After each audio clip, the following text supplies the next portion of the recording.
¿Qué tal, amigos y amigas? Muy buenos días a todos y todas ustedes. Muchas gracias, como siempre, por acompañarnos.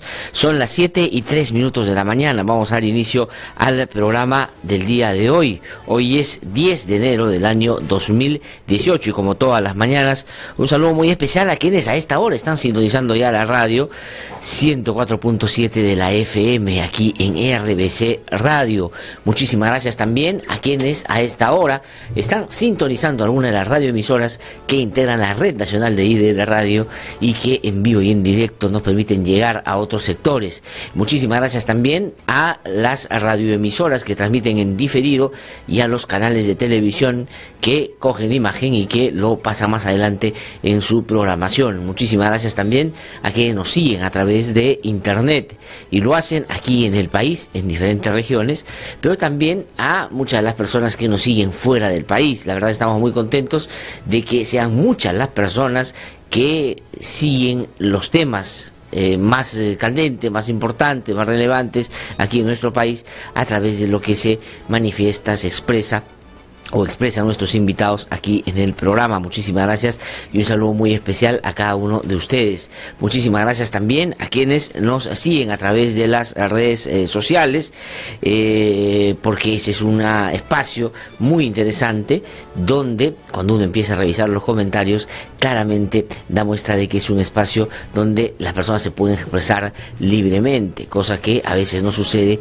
en todos los espacios que pretenden dar la sensación de plurales, pero que en realidad tienen muy restringidos los puntos de vista para solo un sector. Muchísimas gracias también a quienes nos siguen a través del Facebook, donde estamos transmitiendo en vivo y en directo, y que tiene la ventaja de permitir y posibilitarnos a nosotros, por supuesto, de poder recoger directamente su opinión. Así que si usted quiere no solo escucharnos o vernos, sino además compartir con nosotros su punto de vista, pues entre al Facebook, ahí estamos en este momento transmitiendo ya en vivo y en directo.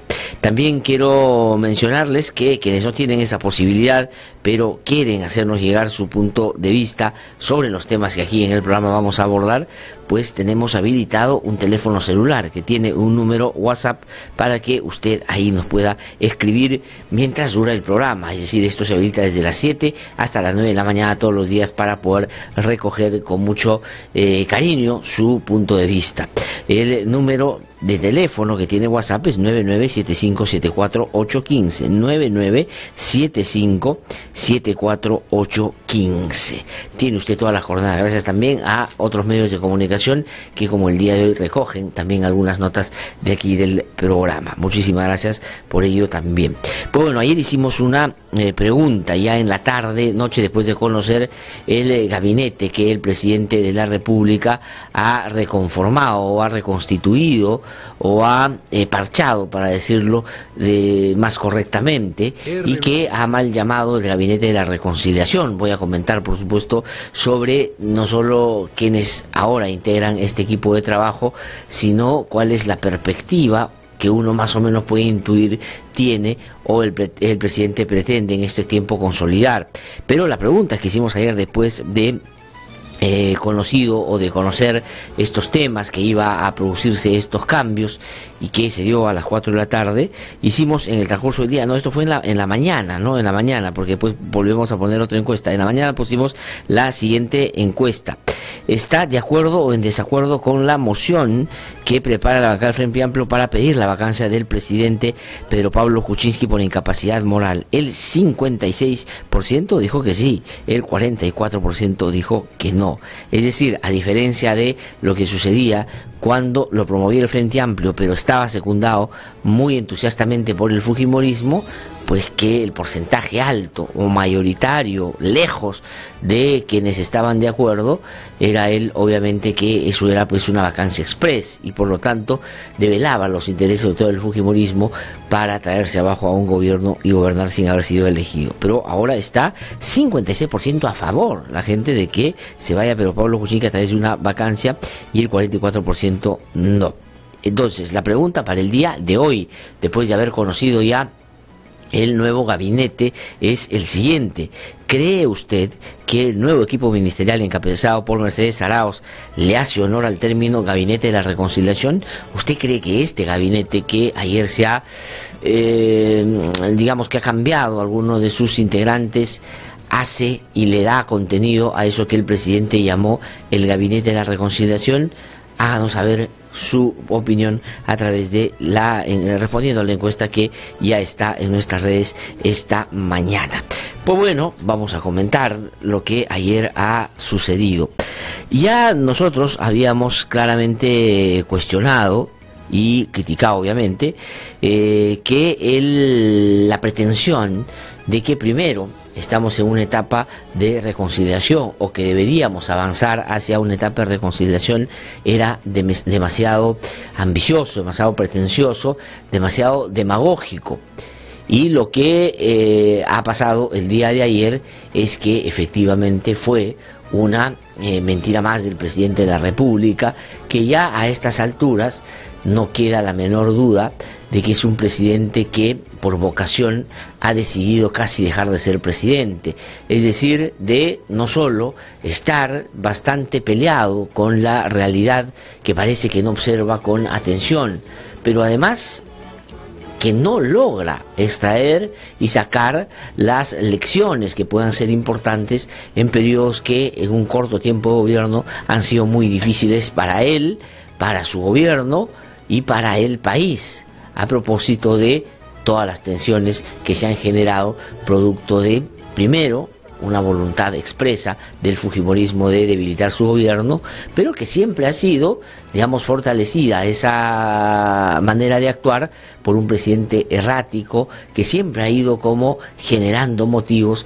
para no solo la crítica razonable, sino también en algunos casos para hacerse la pregunta si es que no solo conviene que siga siendo presidente, o si es que él en la práctica ya ha decidido dejar de serlo. Ayer hay un muy buen artículo de Juan Carlos Tafur en el diario El Comercio que plantea eso. Lo que ha habido ya hace un buen tiempo es una renuncia empírica que el presidente de la República no la ha querido formalizar, pero que en la práctica parecería que ya no quiere seguir en un cargo de esa naturaleza y tiene que ir inventando algunos capítulos de una historia que creo yo no va a tener ni final feliz ni vida larga, porque si el presidente de la República sigue tratándonos de llevar a escenarios de simulación, pensando en que su credibilidad está al tope y que más bien tiene altos niveles de legitimidad, pues corre el riesgo de que todos, si no lo pensamos ya, empecemos a pensar de que nos quiere tomar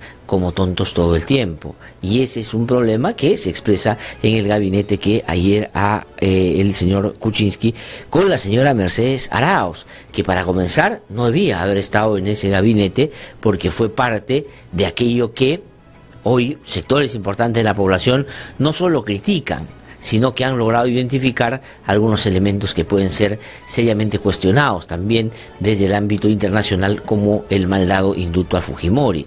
Es decir, una presidenta del Consejo de Ministros que nos plantea un proceso de reconciliación, habiendo ella o facilitado las cosas para que bajo las mesas se hiciera un indulto que no correspondía, o que era lo demasiado, digamos, una persona que nadie tomaba en cuenta, que lo hicieron, digamos, a sus espaldas y que ella finalmente fue engañada. En cualquiera de los dos casos, Mercedes Arauz debió haber tomado la decisión de apartarse, porque ninguna de las dos cosas habla bien de su desempeño político y ético, porque finalmente mentir o no decir toda la verdad en política sobre hechos tan trascendentales e importantes que han generado una crispación y una tensión muy fuerte son asuntos que políticamente de alguna manera se tienen que pagar.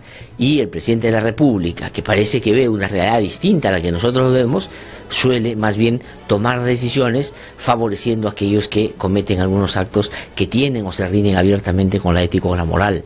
Así pasó en otros casos también. Recordaremos que, por ejemplo, cuando pasó el caso Chincheros, a la persona que firmó este contrato, que está cuestionado hoy día, no solo en términos de lo que puede significar en materia económica, sino también en lo que puede significar en materia penal, la señora Molinelli terminó siendo premiada como viceministra, luego como ministra, y ahora han aprovechado, digamos, este movimiento para que ella saliera o salga del cargo que ocupaba hasta hace muy pocos días. Es decir, el presidente tiende a, cada vez que cuestionan a un funcionario, lejos de zanjar y resolver el problema, más bien creer lo contrario a lo que todos creemos debe hacerse en circunstancias de esa naturaleza. Entonces, este gabinete que ayer se ha conformado, desde la cabeza tiene ese problema. Tiene un problema de credibilidad, tiene un problema de legitimidad, tiene un problema de credibilidad y tiene un problema, digamos, serio, que da cuenta de un aislamiento político muy serio,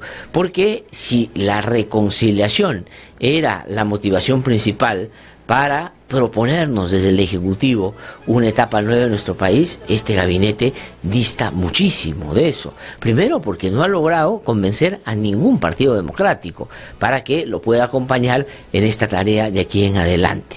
Lo que ha habido y lo que hemos podido apreciar es, digamos, más o menos lo que sucede cuando los gobiernos están muy deslegitimados, cuando los gobiernos están muy desgastados y cuando están ya tratando de conformar el último gabinete ahí, cuando están bordeando ya los 5 años de gobierno para el cual fueron elegidos. Y cogen de uno y otro lado algunos personajes para dar una apariencia de pluralidad, pero que en el fondo, digamos, lo que mezclan son asuntos más vinculados a la necesidad de que cualquiera llegue, porque no se puede generar vacíos en las carteras ministeriales, el interés, la vanidad y por supuesto el oportunismo, la oportunidad de algunos de llegar a un cargo que por otras vías no podrían probablemente llegar, y finalmente con eso querer dar la sensación de que ha sido un trabajo muy diligente y que nos presentan lo mejor que han podido conseguir.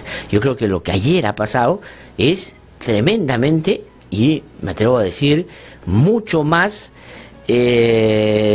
perjudicial para un gobierno, sobre todo que ahora apuesta por tener un liderazgo político y plantearnos la reconciliación, mucho más deficiente que el que conformó inicialmente, que por lo menos tenía algunos personajes que integraban este grupo de trabajo, que algo de experiencia y algo de solvencia, algo de peso personal tenían en algunos aspectos que eran fundamentales se lideren en este periodo para revertir los problemas, sobre todo que en la vida cotidiana tienen o tenemos millones de personas en el país, como el tema de la seguridad, como el tema de la pobreza, como el tema de la corrupción. Hoy día la mezcla es, digamos, la típica de un gobierno que ya no tiene de dónde sacar. Es como cuando uno está en la casa y, digamos, no le alcanza lo que ha preparado. Entonces empiezas a raspar, a ponerle menos y, digamos, para tratar de mostrar de que ha sido suficiente, empiezas a poner cualquier cosa simulando que eso era lo que querías desde el comienzo. Y eso es lo que claramente me da la impresión ha pasado el día de ayer. Entonces, desde la cabeza, Mercedes Arauz, para comenzar. Y lo otro que quería mencionar es de dónde han ido sacando. Primero, que tenemos un grupo de porque es un gabinete, como ya han dicho algunos, bastante remendado, bastante parchado. Es decir, no es un gabinete que genere optimismo, que genere satisfacción, que a uno le diga, uy, por fin. Puede uno estar de acuerdo o no con lo que el gobierno quiere hacer de aquí en adelante, pero tiene una idea clara, ya ha visto cuál es la perspectiva, esto es lo que nos está planteando. Primero que, digamos, está conformado o se ha reconfigurado este gabinete con algunos personajes que, digo yo, hay que ver no solo por su trayectoria, cuál pueden ser los aportes a un momento como este, sino qué significan como mensajes. Y voy a comenzar, por ejemplo, por lo que ha pasado en el Ministerio de Relaciones Exteriores, es decir, que es tan fundamental, es importante y que tiene que ver con no solo afrontar y garantizar que en el ámbito internacional de las relaciones con otros países y con otros sectores que tienen expresiones, digamos, multinacionales, pues que se pueda poner o tirar, digamos, el dado para ver qué sale. Cayetana Arjovín, en este gobierno, en un año, 7 u 8 meses, ha pasado por 3 ministerios. Digamos, hay solo 2 posibilidades.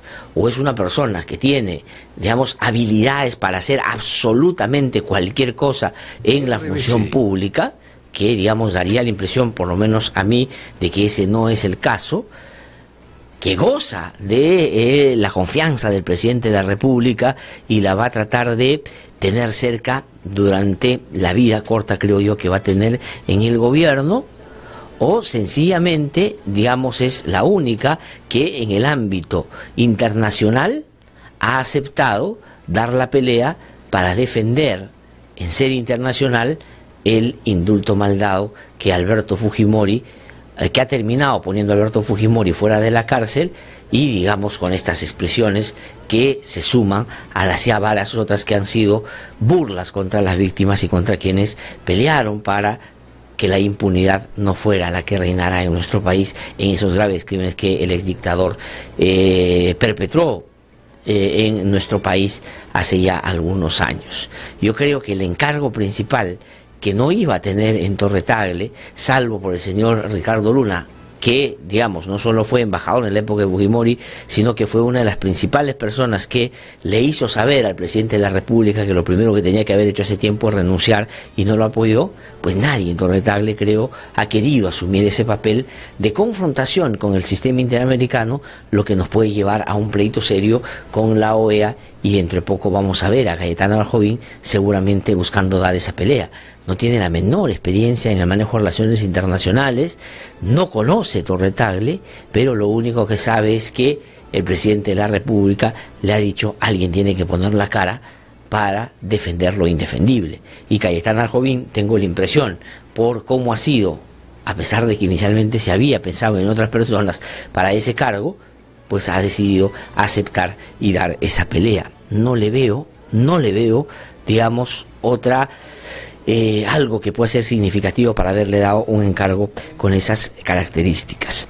El otro tema es lo que yo ya comentaba en el sector interior, y ahora ha pasado con el sector defensa. Yo creo que estamos frente a un tremendo retroceso, porque hace muchísimos años no se veía en el Ministerio del Interior y en el Ministerio de Defensa policías en retiro o militares en retiro. Yo no cuestiono ni la trayectoria de estas personas como oficiales de tanto la Fuerza Aérea, como en el caso del señor Jorge Kisic, o el papel como policía que ha cumplido el señor Romero durante tantos años en su carrera en la Policía Nacional. Eso no está en cuestión, pero ponerlos a liderar ministerios, dejando de lado los avances que ha habido en materia de dirección civil en estos sectores, me parece que es un tremendo retroceso. Y así como creo que el encargo para Cayetano Arjovín es poner la cara para defender un indulto mal dado de Alberto Fujimori, en el caso de la policía y las Fuerzas Armadas es un gesto hacia los militares y los policías en algunos aspectos que seguramente ellos quisieran que se resuelvan con una lógica de punto final, y hay que tener mucho cuidado con eso. Muchos deben estar aspirando que, así como le dieron el indulto al dictador, debería ya acabarse con lo que, comillas, ellos llaman persecución a las Fuerzas Armadas en torno a los graves casos de violación de derechos humanos de la que algunos miembros de las Fuerzas Armadas y la Policía Nacional fueron parte y cometieron graves hechos que se asemejan mucho inclusive a lo que Sendero Luminoso hizo en esos mismos sectores. Entonces hay que tener muchísimo cuidado qué cosa es lo que va a significar en materia de derechos humanos el hecho de que estas personas estén en esos cargos en este momento. Pero además la perspectiva de un militar o un policía sobre cómo manejarse esos sectores es, claro, castrense, es militar. Es como un policía quisiera que sea el ministerio y un militar como quisiera que se manejen las cosas en el sector defensa. Y más bien lo que tiene que haber en un contexto, además de reconciliación, donde hay historias que no se han podido juntar y que no hay la construcción de una memoria colectiva que nos dé un punto de partida igual para todos sobre la violencia que azotó nuestro país.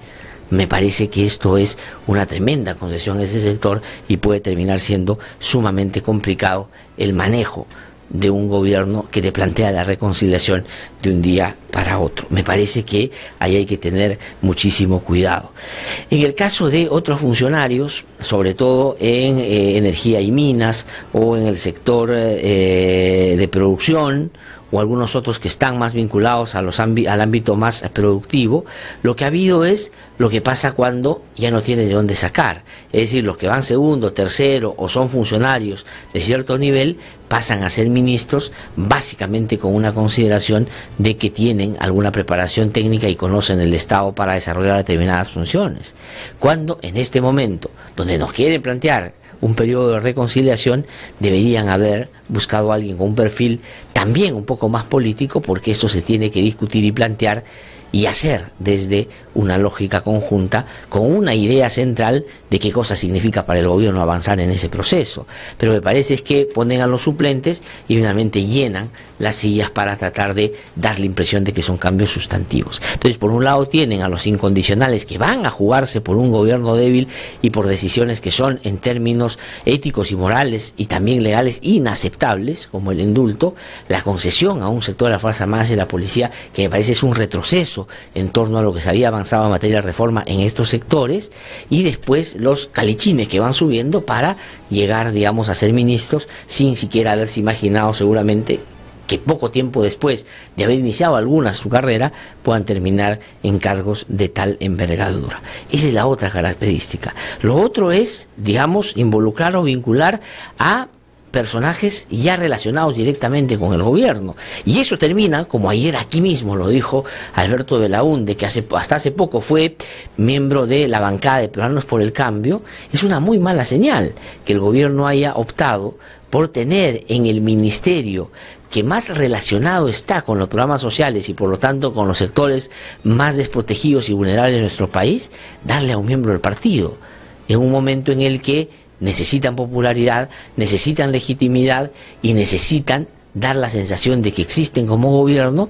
Malutilizar un ministerio como este por fines proselitistas y políticos puede terminar siendo, digamos, muy peligroso también, porque finalmente de pronto no se administran bien los recursos que están establecidos para estos programas, y en segundo lugar que puede generar problemas y reveses serios en el manejo de estos programas también, que hasta hace poco han tenido por lo menos una lógica de manejarse profesionalmente, y eso que ya en este gobierno le han impreso una lógica distinta a la que en el gobierno de Humala, pese a las críticas que hay que hacerle, pues creo que técnicamente fue más solvente y fue en perspectiva muy bien planteado. Entonces hay que tener mucho cuidado. Miren ustedes cómo ha venido remendando el presidente este gabinete. No es que él ha tenido una idea concreta y ha dicho voy a buscar a los mejores, voy a sacar, no. O de repente sí tuvo la idea, pero nadie la aceptó. Porque miren ustedes quiénes han terminado conformando este gabinete. Y otros, digamos, y aquí voy a entrar a lo que ha generado polémica y ha generado una tensión además política con el APRA, es la incorporación de, sobre todo Javier Barreda, porque a ver, Salinas Rivas, entiendo que es militante del partido, o es simpatizante, o es afiliado, pero no tiene o no ha tenido ningún cargo político. Pero Javier Barreda no solo ha sido de la comisión política, sino ha tenido altos cargos, y es de una generación que en algún momento, por lo menos quiso dar la sensación de que buscaba promover algunos cambios en el APRA con la lógica esta de los cuarentones, hace ya algunos años. Eso sorprendió, porque finalmente el APRA había decidido no apoyar al gobierno. De hecho, fue uno de los principales partidos que empujó la posibilidad de vacar a Pedro Pablo Kuczynski en su alianza, creo yo, cada vez más fuerte con el fujimorismo, porque los une. ¿Qué cosa los une? Los une Lavallato, los une, digamos, lo que pueda pasarles a ellos más adelante, si es que se conoce con detalle los niveles de vínculo y la manera como se relacionaron con estos empresarios corruptos que encontraron en esos dos sectores políticos, digamos, yo diría, con mucha sintonía, espacios para generar actos de corrupción que ahí están y tiene que determinarse hasta qué altura pueden llegar, si llegan al propio expresidente Alan García y si llegan a Keiko Fujimori, al señor Klimper o al señor Joaquín Ramírez u otros que alrededor de ellos parecería fueron también quienes se beneficiaron de esta relación en época de elecciones porque eran favoritos para ganarla un par de veces y desde mi punto de vista, y sigo sosteniendo eso, felizmente no ganaron. Entonces, ¿qué cosa es lo que el APRA había decidido? No solo mantenerse muy cerca a Fuerza Popular, sino no hacerle ningún queco al gobierno.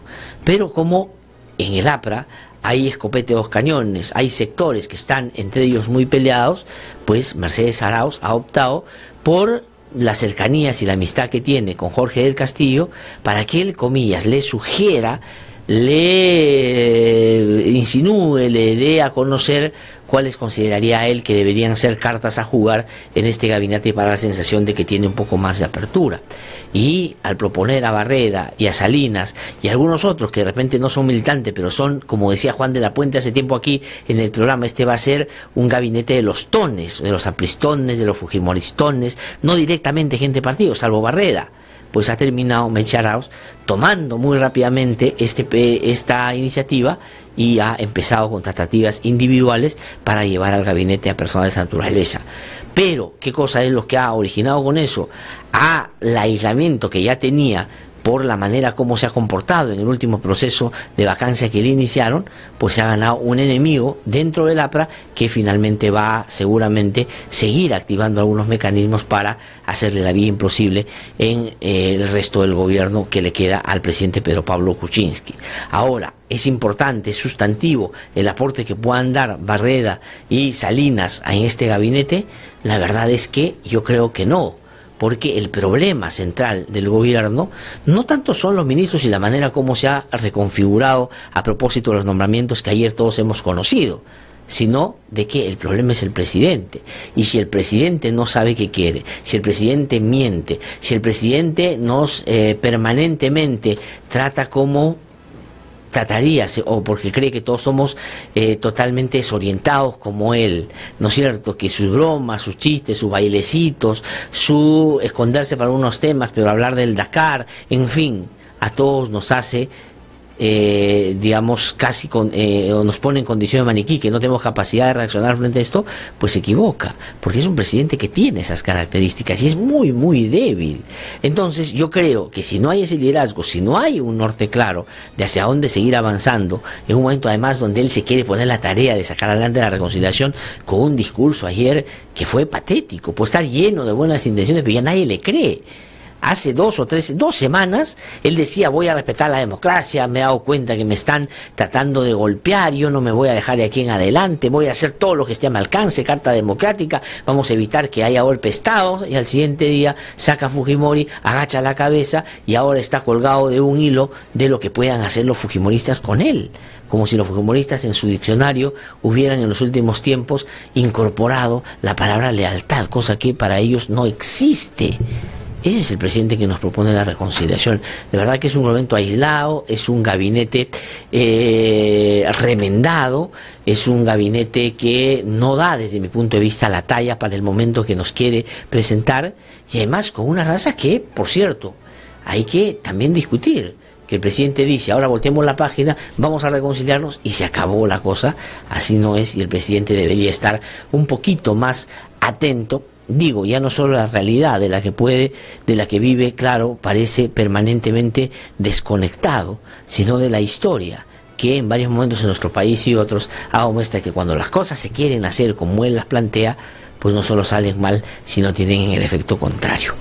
Son las 7:29 de la mañana. Vamos a tener tiempo más adelante para seguir conversando sobre estos temas que sin duda van a ser muy importantes para el periodo que se viene, que yo creo va a seguir basándose en algunas características que el gobierno con este gabinete no ha logrado sustantivamente cambiar.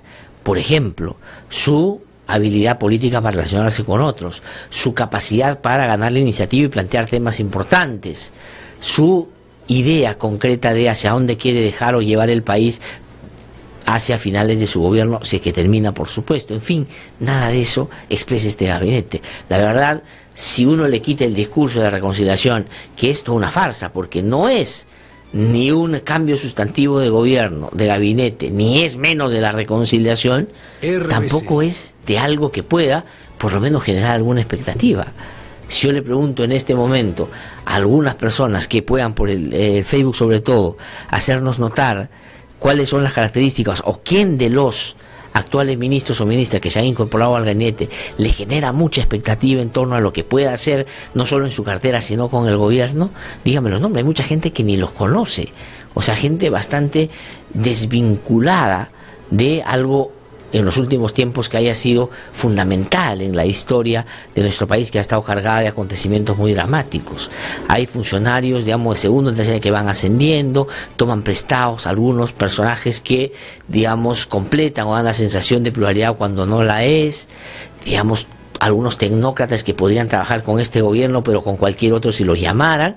Y, digamos, el resto, los mismos, solo cambio de sillas. Y, por supuesto, no he levantado otro tema y argumento, es que es un gabinete también bastante conservador, donde premia a los que como el señor Enrique Mendoza promovieron el indulto, claro, el señor se ha quedado, tiene garantizado su estadía en este gabinete. Mercedes Arauz también, cuando una de las cosas fundamentales que debió el presidente ver y cambiar seguramente para dar confianza a un sector que ya no le cree, por lo menos mínimamente, para que, no digo aliente una defensa seria de un gobierno como este al que cuando esté en apuros nadie lo va a querer defender, sino por lo menos para que establezca algunos básicos o mínimos que puedan significar una idea del respeto a los estándares, por lo menos del Estado de Derecho. Pero eso ya lo violó el presidente, ya lo dejó de lado, y ahora lo que ha buscado es remendar su gabinete para defender eso que, digo yo, no solo es indefendible, sino que nos va a traer serios problemas.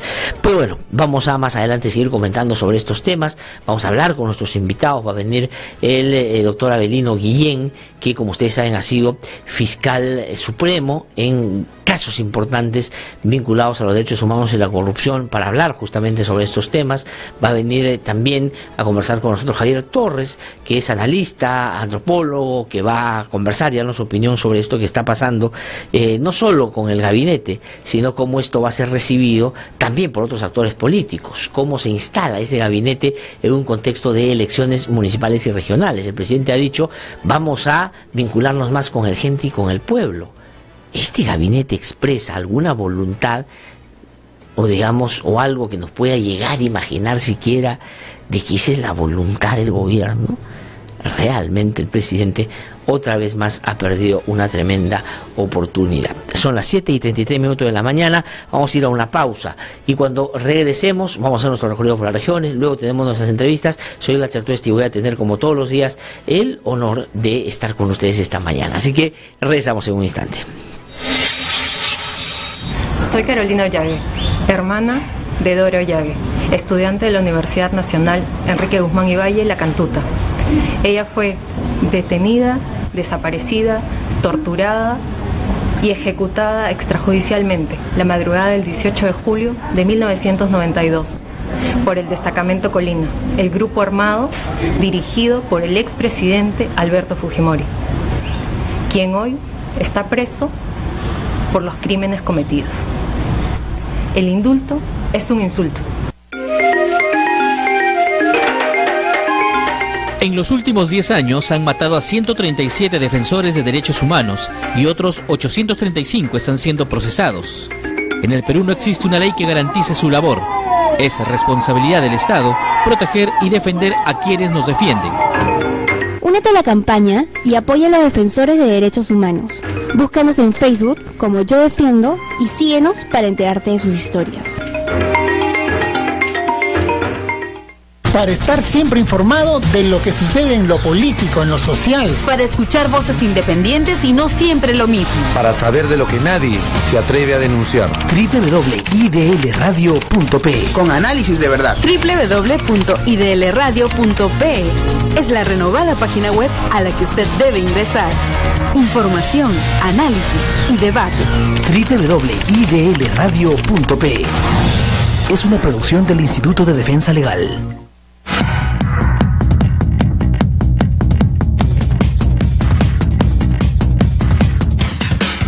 Son las 7:35 de la mañana, estamos de vuelta aquí en No Hay Derecho y vamos rápidamente a hacer nuestro recorrido por las regiones. Esto es posible gracias a la Red Nacional de IDL Radio. Nos vamos a Junín, en Huancayo. Efraín Rojas con la información. Efraín, ¿cómo estás? Muy buenos días. Buenos días, ¿qué tal con los amigos de IDL Radio? Paro agrario en la región Junín se hace sentir. Afectan todas las vías de entrada y salida de Tarma, Huancayo y Selva Central, en la que se ha notado que hay 4 frentes: el frente de Carpataca, Yanango, Huayocnioc, Chuquizunca. A estas horas del día también se está reportando que se encuentran bloqueadas las carreteras de esta zona de Orcotuna, que va hacia el sur de la región, que conecta Huancayo con Huancavelica y Ayacucho. Este paro preventivo de 72 horas fue obligado por el desinterés del gobierno para atender las súplicas que hacían los campesinos para evitar esta situación que ha provocado una crisis por la baja de precios de papa. que origina la bancarrota de miles de campesinos. Culpan al gobierno por ser insensible y mantener en el olvido los problemas del campesinado. Desde Huancayo para IDL Radio, Efraín Rojas. Muchísimas gracias, Efraín, por esa información desde la región Junín. Vamos ahora a Ayacucho. Mario Zenita Goya está ya con información. Mario, ¿cómo estás? Muy buenos días. ¿Cómo estás, Glacio? Un cordial saludo aquí desde la ciudad de Ayacucho. El paro de productores de papa viene afectando, aparte de la región de Junín, Huancavelica, sobre todo Ayacucho. El paro se inició justamente con bloqueo de carreteras, sobre todo en aquellas vías que comunican hacia el sur, llámese la ciudad de Alajuelas y Abancay. Bloquearon también las avenidas en la ciudad misma, avenidas principales, y con estos que fueron despejados por el personal de la PNP. Sin embargo, continuaba restableciéndose el tránsito vehicular, pero sin embargo se observa en la ciudad justamente los bloqueos hacia la salida de los lugares que se ha mencionado. Los dirigentes señalan que, aparte de que obligarán que los mercados sean cerrados para no atender a la población, acatarán este paro con mayor intensidad, toda vez de que, según el dirigente Rubén Ayala, los productores piden que se declare en emergencia el sector agrícola, sobre todo dedicado a la producción de papa, pues los precios han caído de manera alarmante, y esto también pudo ser causado por la importación de papa precocida del extranjero. Desde la ciudad de Ayacucho reportó Mario Zenita Goya. Muchísimas gracias a Mario Zenita Goya por esa información que viene desde la región Ayacucho. Vamos a irnos ahora a otra zona del país. Nos vamos a La Libertad, en Trujillo. Yuri Rodríguez está ya con la información. Yuri, ¿cómo estás? Muy buenos días. Muy buenos días, Glatzer. Esta es la información que tenemos desde Trujillo. Como se sabe, la visita del sumo pontífice a la ciudad de Trujillo está programada para el sábado 20 de enero, y de acuerdo a las autoridades se ha definido el recorrido del Papa Francisco. De esa manera, su arribo está pactado aproximadamente para las 9 de la mañana. Posteriormente, a un lado de la pista de aterrizaje, recibirá honores por parte de las autoridades y será homenajeado con la máxima representación artística de nuestra región, la marinera. Luego ofrecerá un mensaje de paz en el balneario de Huanchaco. A continuación se dirigirá al sector Buenos Aires, en el distrito de Víctor Larco, provincia de Trujillo, para reunirse con familias damnificadas de los distintos distritos que dejó los 7 huaicos durante el fenómeno del Niño Costero. Tras este emotivo encuentro se dirigirá al arzobispado de Trujillo, ubicado frente a la Plaza de Armas. Finalmente el Papa realizará una gran celebración mariana presidida por la Inmaculada Virgen de la Puerta de Otusco en la Plaza de Armas de Trujillo. Para la gran red nacional de IDL Radio, informó Yuri Rodríguez. Muchísimas gracias, Yuri, por esa información desde la región La Libertad, específicamente desde Trujillo. Son las 7:40 de la mañana. Vamos a ir a una pausa. Regresamos en un instante. Estamos aquí en No Hay Derecho. Ya volvemos. Soy Reida Cóndor, madre de Armando Amaro Cóndor. Mi hijo estudiaba en la Universidad La Cantuta y fue secuestrado el 18 de julio de 1992. Fue secuestrado por Grupo Colina, mandato de Fujimori. El indulto es un insulto para nosotros. En los últimos 10 años han matado a 137 defensores de derechos humanos y otros 835 están siendo procesados. En el Perú no existe una ley que garantice su labor. Es responsabilidad del Estado proteger y defender a quienes nos defienden. Únete a la campaña y apoya a los defensores de derechos humanos. Búscanos en Facebook como Yo Defiendo y síguenos para enterarte de sus historias. Para estar siempre informado de lo que sucede en lo político, en lo social. Para escuchar voces independientes y no siempre lo mismo. Para saber de lo que nadie se atreve a denunciar. www.idlradio.pe. Con análisis de verdad. www.idlradio.pe. Es la renovada página web a la que usted debe ingresar. Información, análisis y debate. www.idlradio.pe. Es una producción del Instituto de Defensa Legal. RBC 104.7, la otra forma de vivir. Son las 7:42 de la mañana, estamos de vuelta aquí en No Hay Derecho. Voy a comentar o tomar algunos de los comentarios que hacen nuestros oyentes a través de las redes. Marianelli Cuculiza dice: divide y reinarás, Fuerza Popular dividido, APRA dividido. Me pregunto sobre eso. Bueno, a ver, digamos, en la política hay cosas que, digamos, se tienen que ver en perspectiva. Es decir, si tú tienes un bloque como la Fuerza Popular, que tuvo 73 congresistas, bueno, devino y terminó en 71, ¿no es cierto? Y lo único que quiere es hacerte la vida imposible.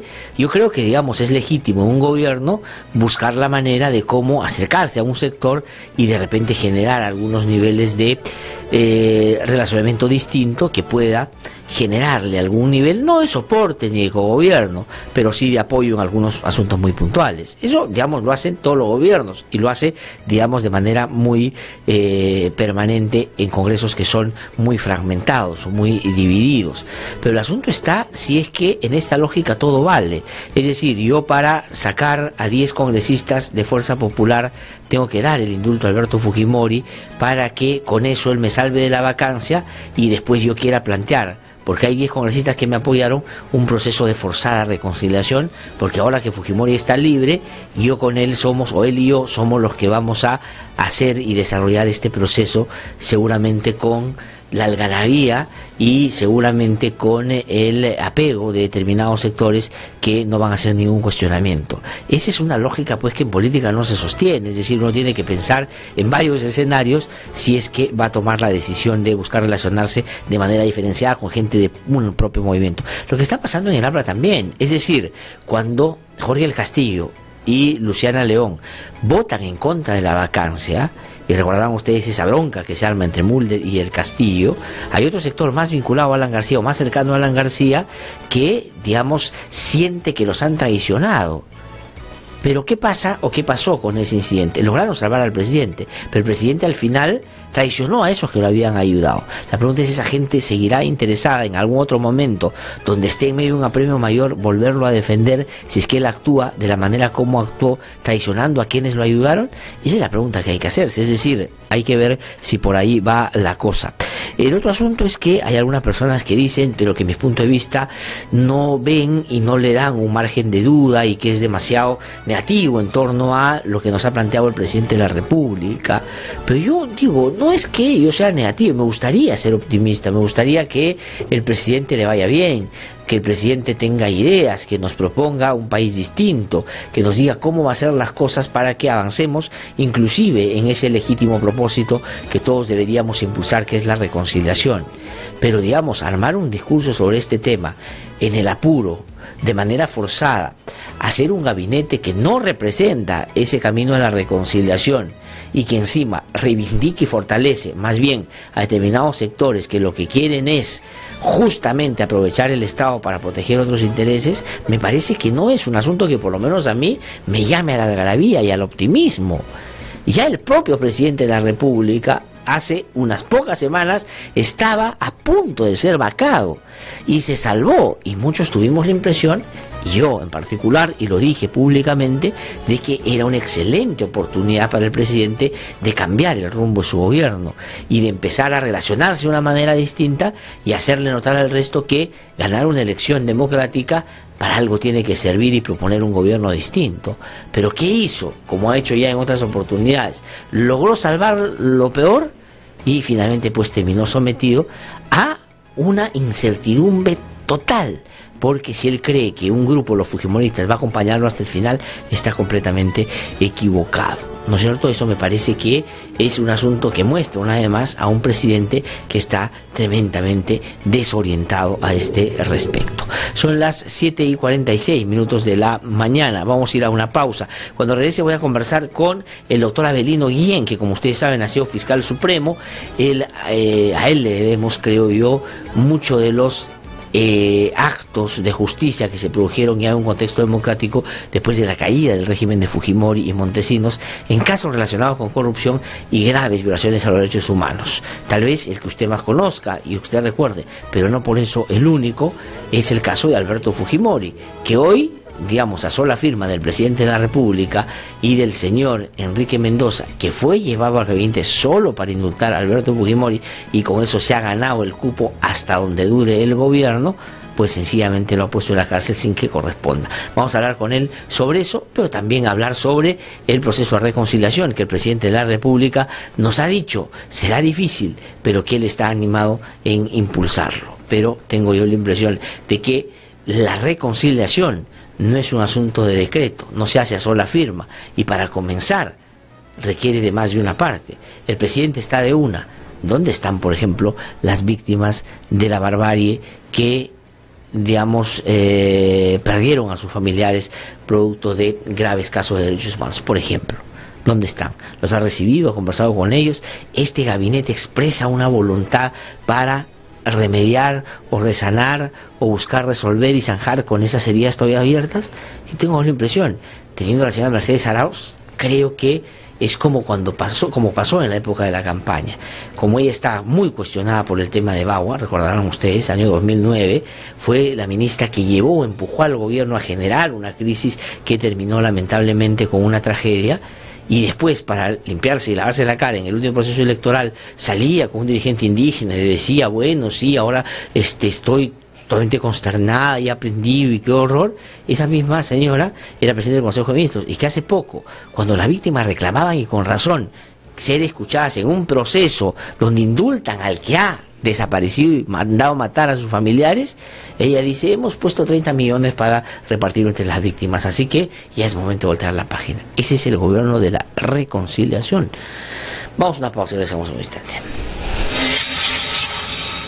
Soy Norma Méndez Díaz, madre de Melissa Alfaro Méndez, una joven de 23 años que falleció por un sobrebomba enviado por el Estado de nuestro país a cargo de Alberto Fujimori el 10 de octubre de 1991. Nosotros los familiares estamos en desacuerdo con el indulto porque contravendría las leyes, porque creemos que los que cometen delitos deben cumplir su condena, sean presidentes, sean políticos, sea quien sea. No, las leyes se deben cumplir. Como familiar decimos, el indulto es insulto. RBC 104.7, la otra forma de vivir.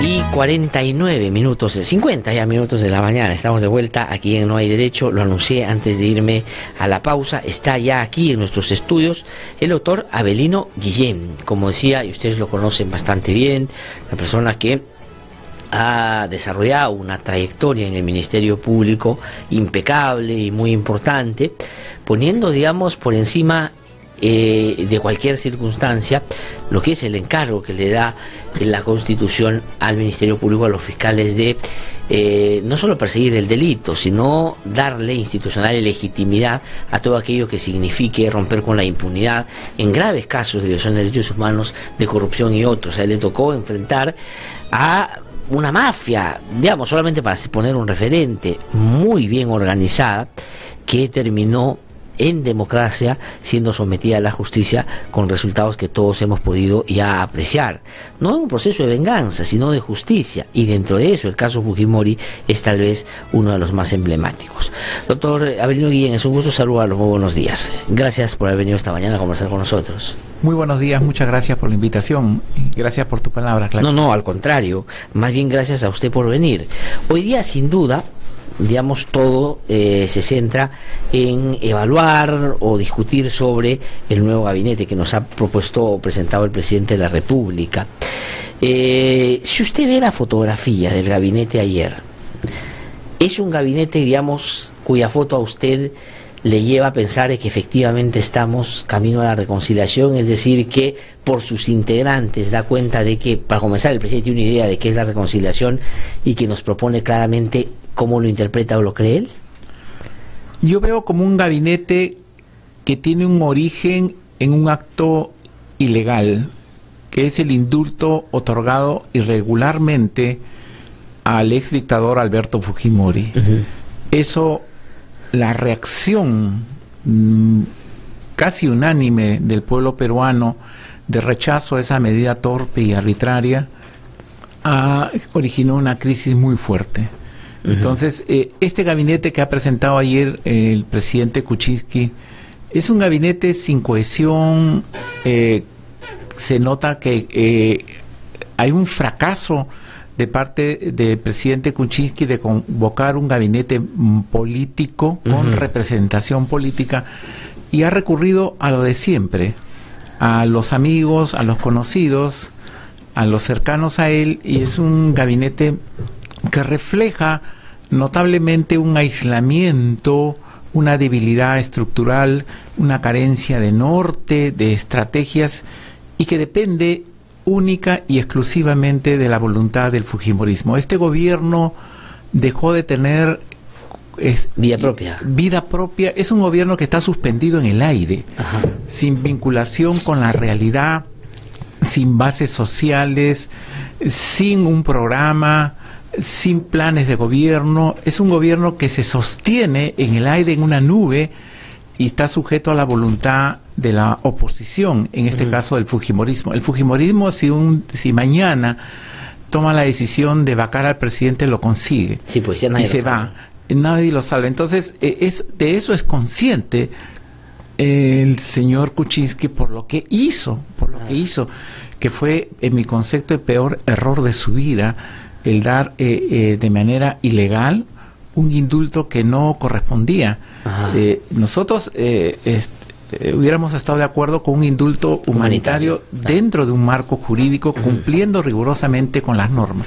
Pero como no se cumplían los requisitos del propio reglamento, lo que hizo este gobierno es imponer a tabla rasa una medida que en mi concepto va a ser rechazada por la Corte Interamericana el 2 de febrero. Sí, vamos a entrar a hablar en un ratito del indulto y justamente todo el proceso que se ha iniciado y a ver si es que es posible que esto se pueda revertir, pero quisiera quedarme todavía y pedirle que vayamos un poquito más allá de las afirmaciones iniciales.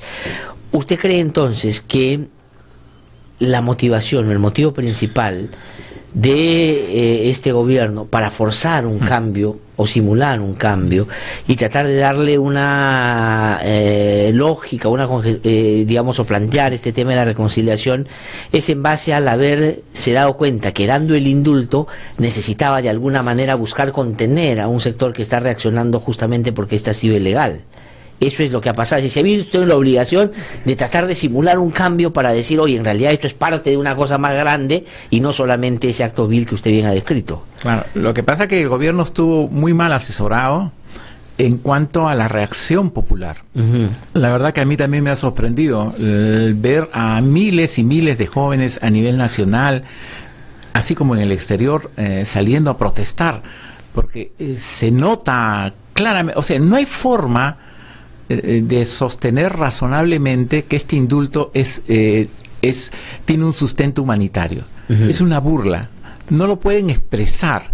Tal es así que cuando el señor Kuczynski sale a justificar su medida, él no habla de las dolencias y las razones médicas que lo han llevado a tomar esa medida, sino que comienza a hablar de las bondades o de los logros o el buen gobierno del señor Fujimori, cuando por eso él no fue juzgado. Él fue juzgado por la Comisión de Delitos Comunes.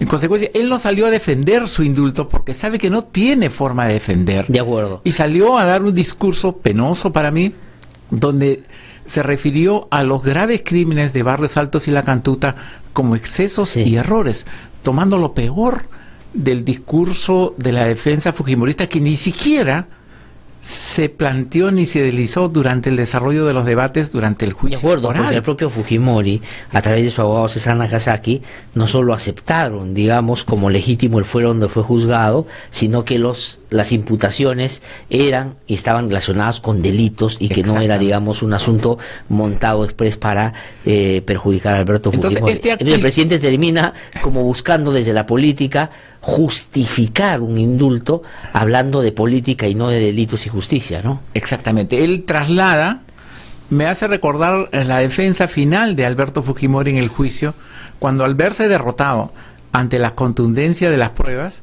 se refugia en un discurso político.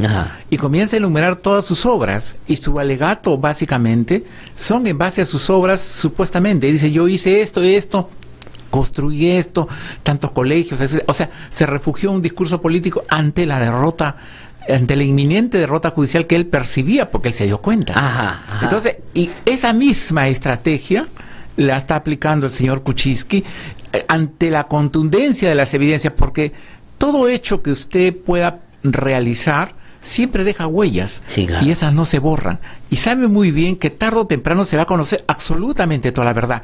Pero hoy día ya se ha puesto en total evidencia todo lo que se hizo. Le han hecho creer al presidente Kuczynski que porque es presidente de la República puede hacer absolutamente lo que le da la gana. Sí, pues. Puede pisotear las leyes, puede hacer tabla rasa de los procedimientos, puede dar una gracia presidencial, por ejemplo, sin ningún fundamento, una sola línea, sin poner una sola línea. Ajá. Puede vulnerar los plazos de la Constitución y no pasa absolutamente nada, y no da ninguna explicación. No, pero además, digamos, en este hecho grave que usted describe como el indulto que no correspondía, digamos, se esconde, porque eso también es parte, desde mi punto de vista, de una manera de no afrontar abierta y valientemente un acto que está tomando como decisión, se refugia en el indulto humanitario para hacer un acto político. Porque claro, lo transparente hubiera sido, lo quiero sacar porque me da la gana sacarlo y porque yo creo que esto va a ayudar a tal o cual proceso. Exacto. Entonces disfraza todo esto de indulto humanitario, pero ahí comete el error, porque los cuestionamientos surgen a raíz de que no se da los requisitos para el indulto humanitario y por lo tanto se devela que hubo un indulto político. Y este gabinete frente al indulto, ¿cómo lo ve? Porque una de las cosas que conversaba yo con gente vinculada al Ministerio de Relaciones Exteriores el día de ayer, me dicen que gente del Ministerio de Relaciones Exteriores, inclusive ex embajadores, no quisieron aceptar el cargo porque el encargo del presidente era que ellos van a tener que defender en sede internacional el indulto a Fujimori. Claro. Y claro, Cayetana Arjovín probablemente inmediatamente dijo que sí. El rechazo internacional es unánime. Los medios de prensa, usted puede ver en cualquier momento en las redes, el rechazo es unánime y es contundente, es un rechazo enérgico. Y el gobierno no tiene respuesta para ello. No existe respuesta. Ante un hecho de esa dimensión, de esa envergadura, no existe respuesta. Porque no se puede inventar un cuadro clínico y no se puede justificar, por ejemplo, la forma en la cual se ha tramitado este indulto, donde el expediente ha llegado a la Comisión de Gracias Presidenciales el día 22 y en el día 22 de diciembre y en el día emitido un informe ha resuelto y se lo ha remitido al presidente, quien ha dado el decreto supremo el 24. Y además la Comisión de Gracias ha incumplido con sus obligaciones, porque ni siquiera para justificar su decisión de que el establecimiento carcelario perjudica la salud del señor Fujimori, ni siquiera ha visitado al interno, no ha visto las condiciones en las cuales se encuentra y ni siquiera le ha tomado una entrevista mínima, que es lo indispensable para este tipo de procedimiento. O sea, se ha hecho absolutamente tabla rasa de todo el procedimiento. Entonces, ¿cómo puede este gobierno salir a defender lo que han hecho? Entonces han inventado, están manoseando un término para pretender salir de esto: reconciliación. ¿Qué es la salida que se ha inventado? Es manoseando ese término, porque la reconciliación se basa en la justicia y no puede haber, y en el reconocimiento del pasado, la reconstrucción del pasado, y ahí recién podemos iniciar un proceso de reconciliación. No puede haber reconciliación cuando usted le exige a los familiares de las víctimas que renuncien a sus derechos, que renuncien su derecho a la verdad, a la dignidad, a la memoria, al cumplimiento de una sentencia. Entonces lo que ha hecho este gobierno no tiene nombre. Por eso es que hoy día este gobierno ha perdido legitimidad. Sí. Ahora, doctor Avelino Guillén, en torno a esto que yo le mencionaba, ¿no es cierto? Hay una condena internacional, digamos, que creo yo está bastante, como usted bien dice, extendida. hay un cambio de Relaciones Exteriores. El Ministerio de Relaciones Exteriores va a ser central en la defensa del Estado peruano frente a las instancias internacionales, porque es el Ministerio de Justicia con el Ministerio de Relaciones Exteriores lo que preparan, digamos, y participan de todos los procedimientos. Y el otro que ha terminado ganándose seguramente el sitio hasta lo que dure el gobierno es el Ministro de Justicia, ¿no es cierto? Claro. Que no ha hecho un mínimo de descargo razonable sobre esto que es cuestionado y que ha tenido como respuesta inclusive la renuncia de varios funcionarios del propio sector, diciendo que esto no se condice con ningún procedimiento que esté establecido para un procedimiento de esta naturaleza. Claro, hasta donde yo conozco, la señora Cayetana Alcovín no tiene ninguna experiencia en temas de relaciones exteriores. Ha sido ubicada ahí, no sé por qué razones, y eso demuestra la poca seriedad de este gobierno para ubicar en puestos claves a personas que no tienen la trayectoria, ni la experiencia, ni la preparación para asumir este tipo de retos. Me hace recordar al gobierno del señor Humala cuando puso como canciller a una abogada, la señora de Rivas, que tampoco existiendo en línea de carrera diplomáticos que pudieran asumir un rol. Lo cierto es que al parecer ninguno ha querido aceptar un reto de esa envergadura, sobre todo ante lo que se viene, que es las audiencias en la Corte Interamericana y sobre todo las respuestas ante la OEA y la ONU ante los cargos que se han formulado contra el Estado peruano. Hoy día el Perú es visto como un país donde se libera de manera irregular a un condenado por violaciones de los derechos humanos y por corrupción.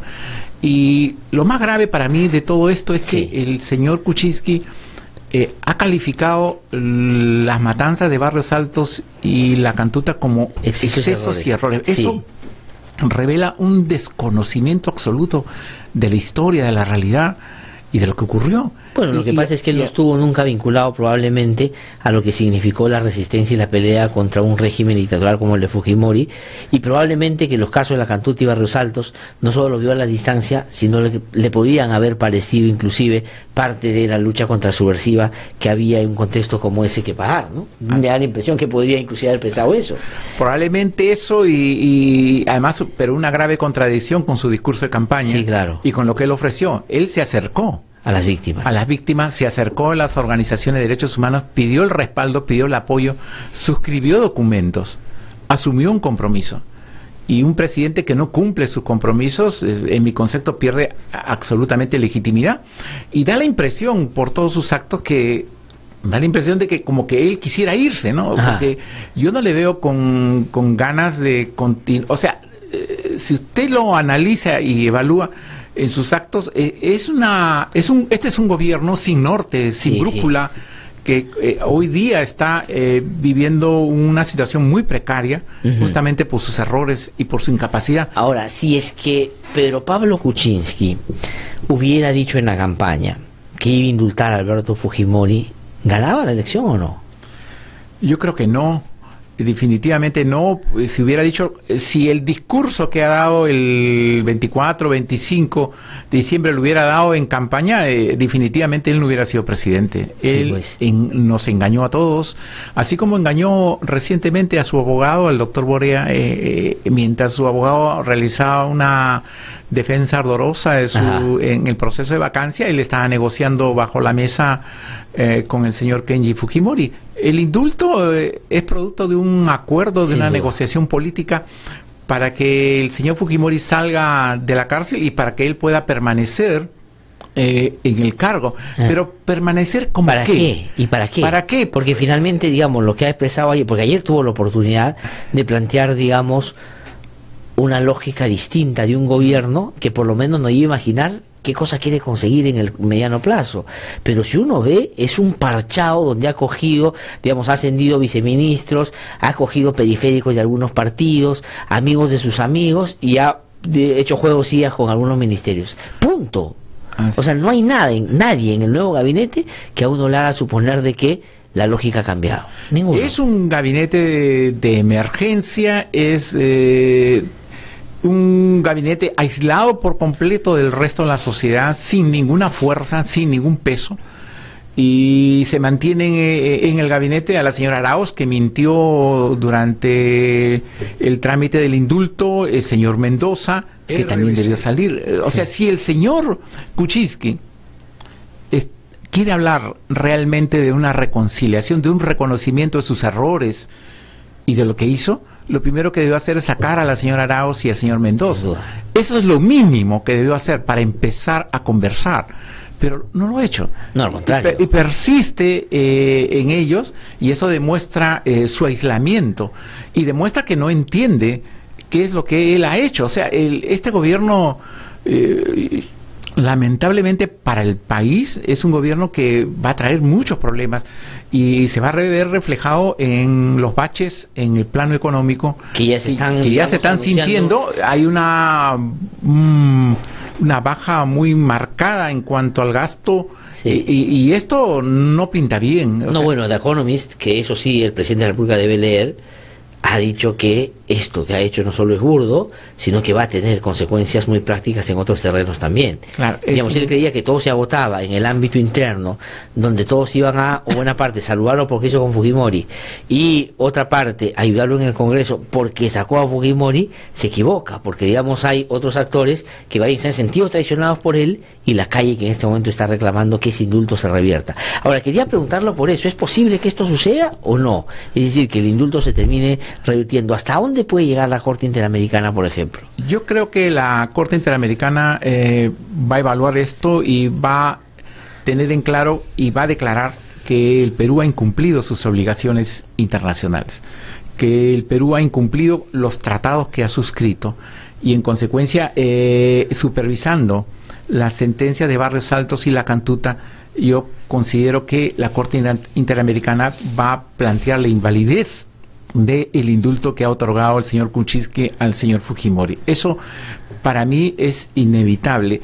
Y en cuanto a la gracia presidencial, eso no tiene sustento alguno. Existe una grosera vulneración de lo dispuesto en el artículo 118 de la Constitución, inciso 21, en cuanto a los plazos que se señala. Existe unanimidad en cuanto a los especialistas en señalar que no se dan los plazos se computan a partir de cuando la Corte Suprema de Chile remite el cuaderno de extradición. Exactamente. De acuerdo, vamos a doctor Guillén, para situar o contextualizar el tema, contarnos lo siguiente. Yo ayer, digamos, traté de dar algunos elementos que son importantes para entender cuál es la dimensión, la magnitud y el alcance de las medidas que ha tomado Pedro Pablo Kuczynski con Alberto Fujimori. El indulto es por aquellos delitos por los cuales fue sentenciado, y que el presidente de la República finalmente dice, bueno, te perdonamos esos delitos que has conocido. O sea, no lo hace inocente, pero le libera, digamos, de esos delitos. O sea, le perdona, ¿no es cierto? Porque ya estuvo juzgado y sentenciado. Pero en el caso Pativilca, que digamos es el mismo modus operandi del Grupo Colina y de todo lo que en el caso Barrios Altos y Cantuta ya se probó, porque es un caso muy, muy parecido. Entonces, ahí lo que me gustaría que le pueda contar a nuestros oyentes, no se aplicaba el indulto porque todavía está en curso, y se aplica el derecho de gracia, o sea, da un derecho de gracia por eso. Entonces quisiera que le explique a nuestros oyentes cuál es el momento de ese caso y por qué cree usted que no se aplica el derecho a gracia, tanto por el tema de los plazos, pero también por la posibilidad que está plenamente habilitada de que pase lo que pasó con la inaplicabilidad de la ley de amnistía en los años 90, cuando Antonio Saquicuray dijo yo no voy a aplicarlo, eso en el caso que me tocó, que fue el caso de La Cantuta. Pero cuéntenle a nuestros oyentes eso, porque tal vez es importante que se dé esa diferencia. En mi concepto, la Sala Penal Nacional no tiene otra salida que declarar inaplicable la medida de gracia presidencial que ha otorgado el presidente Kuczynski al ex dictador Alberto Fujimori. ¿Por qué resulta inaplicable? En primer lugar, porque no se cumplen los plazos que establece la Constitución. La Constitución señala el doble de plazo en la instrucción del periodo de investigación. Y si mal no recuerdo, la Corte Suprema de Chile remitió el cuaderno para iniciar el proceso en el Perú en junio del 2017. Es verdad. Entonces, no ha transcurrido los plazos que establece la Constitución. En consecuencia, ni los 10 meses ni los 20 meses que se viene discutiendo no han transcurrido. O sea, Eso como primer punto. De acuerdo, o sea, por cuestión de plazo no podría aplicarse porque todavía no está en el marco de lo que está establecido para... En la propia Constitución. O sea, Constitución. la decisión del señor Kuczynski es inconstitucional. De acuerdo. Vulnera la Constitución, claramente. Y ninguno de los que defienden esta medida sustenta eso, ni rebate eso. Ya. ¿Cómo van a inventar el plazo? De acuerdo, no puede, hacer? O sea, no está en el plazo. Es imposible. Segundo punto. La decisión del señor Kuczynski no ha sido motivada, no ha sido fundamentada. El propio Tribunal Constitucional, en el caso Alfredo Jailili, ha señalado que este tipo de medidas de gracias presidenciales requiere una motivación especial, una fundamentación. ¿Por qué? Porque se está cortando un proceso en trámite. Se está cortando un proceso penal en trámite. En consecuencia, el Poder Ejecutivo, representado por el Presidente de la República, tiene que explicar los motivos y los fundamentos por lo que corta el proceso. Y está cortando una actividad constitucional que realiza un poder del Estado. Hay una colisión ahí, porque por un lado tenemos al Poder Judicial cumpliendo en representación del pueblo su labor de administración de justicia, y por otro lado el Poder Ejecutivo que se inmiscuye, se involucra en esto y corta un proceso en trámite. En consecuencia, acá lo que tiene que haber es una fundamentación. Y no la hay. No se da. De acuerdo, no hay plazo y no hay fundamentación. De acuerdo. Ni una sola línea. Y tercer punto, ni siquiera se ha identificado a qué proceso se refiere. Porque simplemente dice otorgar la gracia. ¿A qué procesos? Claro. Procesos que están ventilándose en Chile, en la Corte Suprema de Chile, procesos acá en el Perú. Lo mínimo que tiene que hacer es una identificación de la... De aquello que está diciendo que se ¿sobre corte. qué? Es como si un juez otorga la libertad de una persona, tiene que decir a qué persona está dando o sea, la porque libertad. una persona podría estar, digamos, en varios casos, y si tú lo liberas en uno, de repente se queda por los otros. Entonces tendrías que decir cuáles. De acuerdo, entonces, ni por plazo, ni por fundamentación, ni por, digamos, específicamente decir de qué se trata. Pero ¿cómo se responde de una manera concreta desde el sistema de justicia para decir que todo eso que usted ha mencionado no se aplica, o sea, que el derecho de gracia no se aplica? Es decir, esto que usted ha mencionado de que no se ha podido, la inaplicabilidad vendría ahí. ¿Cómo se hace eso? ¿Cómo se procede? Mi concepto, lo que tiene que plantear el Ministerio Público es la vulneración de la norma constitucional y solicitar al Poder Judicial que se inaplique en relación al señor Alberto Fujimori esta gracia presidencial. Tiene que hacer así un pedido de la Fiscalía y la Sala, en mi concepto, tiene que resolver de acuerdo a lo que establece la norma. No hay forma de que la Sala invente un plazo adicional, no hay forma de que la Sala invente un fundamento ni una motivación que no existe, y no hay forma de que no se escuche, no se acate lo que ha señalado el propio Tribunal Constitucional, la exigencia de que cuanto más elevado es el cargo de la persona que da una decisión, requiere una mayor fundamentación. Claro, cuanto más discrecionalidad tiene un funcionario, más sólida tiene que ser la fundamentación de la decisión. ¿Y por qué? Por lo importante que es, ¿no es cierto? ¿Por qué ocurrió esto? Porque no han corrido contra el tiempo y en un día han resuelto todo eso, en un solo día hábil, porque eso lo han resuelto el viernes 22. En la Comisión de Gracias Presidenciales se ha hecho absolutamente todo, porque la primera evaluación al señor Fujimori fue el domingo 17. Luego se subsanó, se devolvió el expediente porque no estaba completo, y recién llega el jueves 21 con el informe a la Comisión de Gracias. Entonces se aboca a conocer el viernes 22, no hacen absolutamente nada y lo remiten al presidente de la República. Esa es la situación. En consecuencia, al no haberse cumplido el marco jurídico en cuanto al indulto humanitario, como se denomina, y por otro lado, al vulnerarse la Constitución en cuanto a los plazos que establece el artículo 118, considero que esta medida tiene que ser declarada ilegítima, desvirtuada por la Corte Interamericana de Derechos Humanos. ¿Y cuál cree usted, doctor Avelino Guillén, puede ser en términos prácticos más rápido y viable que a pedido del fiscal la Sala inaplique el derecho de gracia presidencial, o que la Corte Interamericana desestime y diga que el indulto fue mal dado y por eso tiene que ser revertido, porque ahí se va a generar una controversia internacional. El Estado peruano no creo que diga, bueno, nos ha dicho que lo revirtamos y por lo tanto vuelvo a sacar una, digamos, el presidente vuelve a firmar un documento y dice que regrese a la cárcel Alberto Fujimori. Eso no va a ser así de automático, pero en el caso de la gracia presidencial, de parar la gracia presidencial en el caso Pativilca,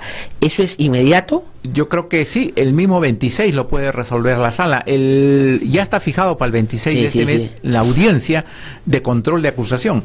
El Ministerio Público ha planteado una acusación y está solicitando 25 años de pena privativa de libertad contra Alberto Fujimori por estos crímenes. En consecuencia, esto se va a ver y la sala, yo considero que debe resolver de inmediato esto. La jueza Antonia Sakikuray hizo este caso, en el caso creo que Barrios Altos o La Cantuta. Sí, en el caso de La Cantuta, a pedido de Ana Cecilia Magallanes. Ana Cecilia Magallanes, y también lo hizo, si mal no recuerdo, también se hizo algo parecido en el caso de Alfredo Caililil, la sala que presidió la doctora Elvia Barrios. Exactamente, entonces, que es juez supremo ahora. Ahora es juez suprema. Entonces, hay antecedentes porque el presidente no puede hacer lo que le da la gana. El presidente, además, el artículo 118 en su primer inciso señala que el presidente está obligado a cumplir la ley y los reglamentos. Y dos, está obligado a cumplir las sentencias y disposiciones del Poder Judicial. En consecuencia, él ha debido observar y exigirle a sus asesores si se cumplen los plazos que establece la Constitución, y si no cumple, simplemente no daba la gracia presidencial. Ahora, en el caso concreto de Pativilca, digamos, es el juez, el fiscal Luis Landa, me parece, el que ve el caso, y digamos, tiene una trayectoria importante en materia de derechos humanos. Yo creo que, me imagino, va a pedir la inaplicabilidad de la gracia presidencial, y la sala, digamos que es una sala que es parte de la Sala Penal Nacional, que ahora está siendo reestructurada y que va a convertirse en una sala superior, pues yo creo que está también en la vitrina de ver cómo se porta un caso tan importante como esto, que efectivamente tiene que ser revertido porque ha sido dado de una manera, la verdad, no solo inconsistente, sino claramente vinculada a un arreglo político por debajo de la mesa. Es decir, eso a estas alturas ya nadie lo puede negar, ¿no? O sea, es notorio que acá lo que ha ocurrido es un pacto político, es un acuerdo político, y el señor Kuczynski se comprometió a dar esta medida como sea. Y ese como sea implica vulnerar una serie de disposiciones, vulnerar la propia constitución política, y no le han explicado al presidente Kuczynski que eso tiene consecuencias. Sí, pues. En consecuencia, y esto a nivel internacional es indefendible. Entonces yo no sé cómo va a ser la Cancillería para defender la posición del Bueno, Estado yo sí sé cómo va a ser, o sea, va a ser ridículo, porque la señora Cayetana Arajovic, mira, primero que van a mandar a Luis Huerta al Ministerio de Justicia, que digamos es un, o sea, digamos, él puede defender cualquier cosa, cualquier barbaridad la puede defender, y va a ir a defenderla en el sistema interamericano, y Mendoza obviamente está detrás.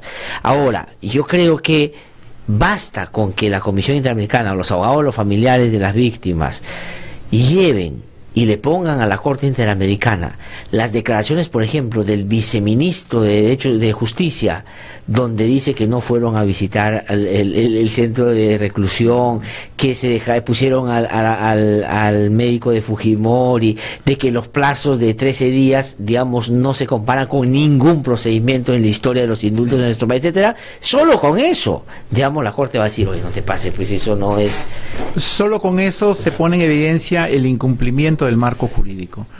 Nadie está en desacuerdo en que se otorgue un indulto, pero tiene que cumplirse con lo que establece la norma, tiene que cumplirse con lo que establece el reglamento. Bueno, los familiares, doctor, usted lo sabe perfectamente, los propios familiares, las víctimas de los casos Cantuta, Barrios Altos y otros, estaban de acuerdo con que sí había, digamos, y configuraba para darse un indulto humanitario, ellos iban a estar de acuerdo en el sentido de que también ellos, yo he conversado con Gisela Ortiz y con varios otros, no son de la idea y nunca lo fueron de que alguien debe morir en la cárcel. Pero digamos, este no es el caso, porque lo primero que hace Fujimori saliendo de la clínica no sale de manera discreta, porque podría haber entrado un carro por atrás, subirlo sin que nadie vea y llevarlo en un momento que no. Primero mire la casa donde va a pasar estos días. O sea, digamos, $5,000 mensuales, esa casa cuesta millones. En segundo lugar, exhibiéndose, su hijo publicitando, además planteando en términos de reconciliación la salida de Fujimori. En fin, esto, ya el indulto era una afrenta, pero la manera como ellos mismos, los figuras, han manejado esto, es un asunto que, claro, a toda víctima debe hacerle sentir, pues, tremendamente ofendido, ¿no?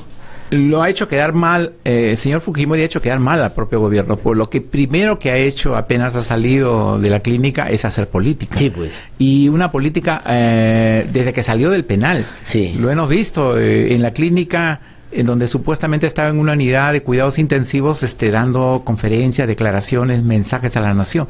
O sea, Fujimori en ningún momento ha dejado de hacer actividad política y ahora se ha acentuado mucho más. Ajá. O sea, él está haciendo una actividad muy fuerte, una actividad política, poniendo en ridículo a este gobierno y a sus defensores que señalaban que cómo no puede haber un gesto de humanidad, etcétera, etcétera, y cuando él lo que está demostrando es que lo que él ha querido es la libertad para hacer política más activamente a favor de su hijo. Ajá. Lo cierto es eso, ¿no? Y este gobierno no tiene forma de salir de esa situación. Sí. Entonces, a mí lo que me duele mucho es que no se hayan recibido a los familiares de las víctimas. Yo he sido testigo que ellos han pedido varias oportunidades, respetuosamente desde por lo menos junio, julio del 2017 ser recibidos. Han enviado 6 comunicaciones pidiendo ser recibidos por el señor presidente y ni siquiera les ha respondido nada. Da la impresión por momentos que para el señor Kuczynski no existen víctimas. No, pues.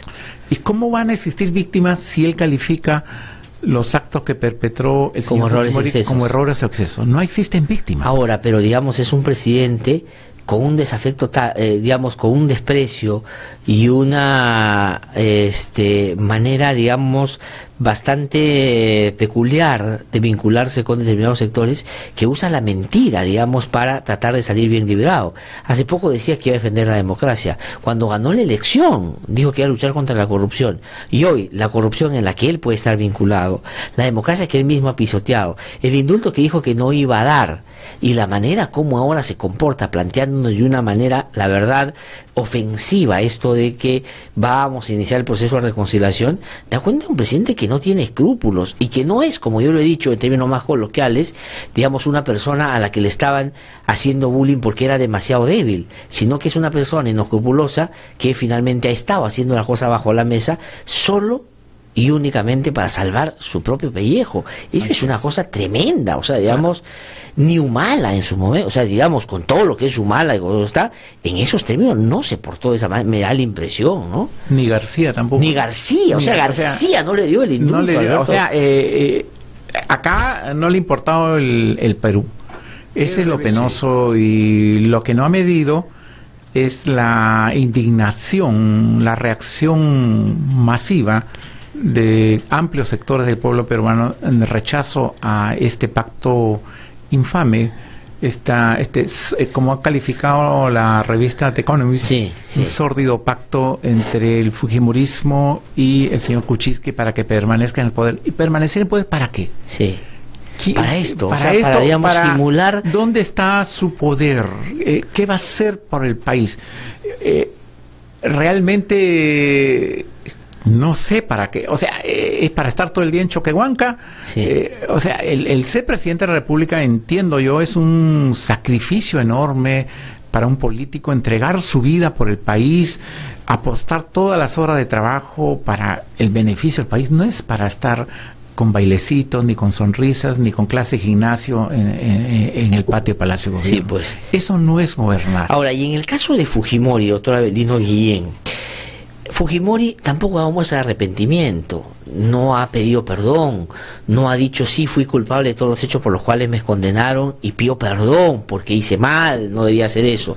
Al contrario, y su hijo Kenji, que ahora se disfraza de corderito, también, digamos, reivindica todo lo que hizo su padre. porque digamos nunca ha hecho un mea culpa de los graves crímenes que ahí se cometieron.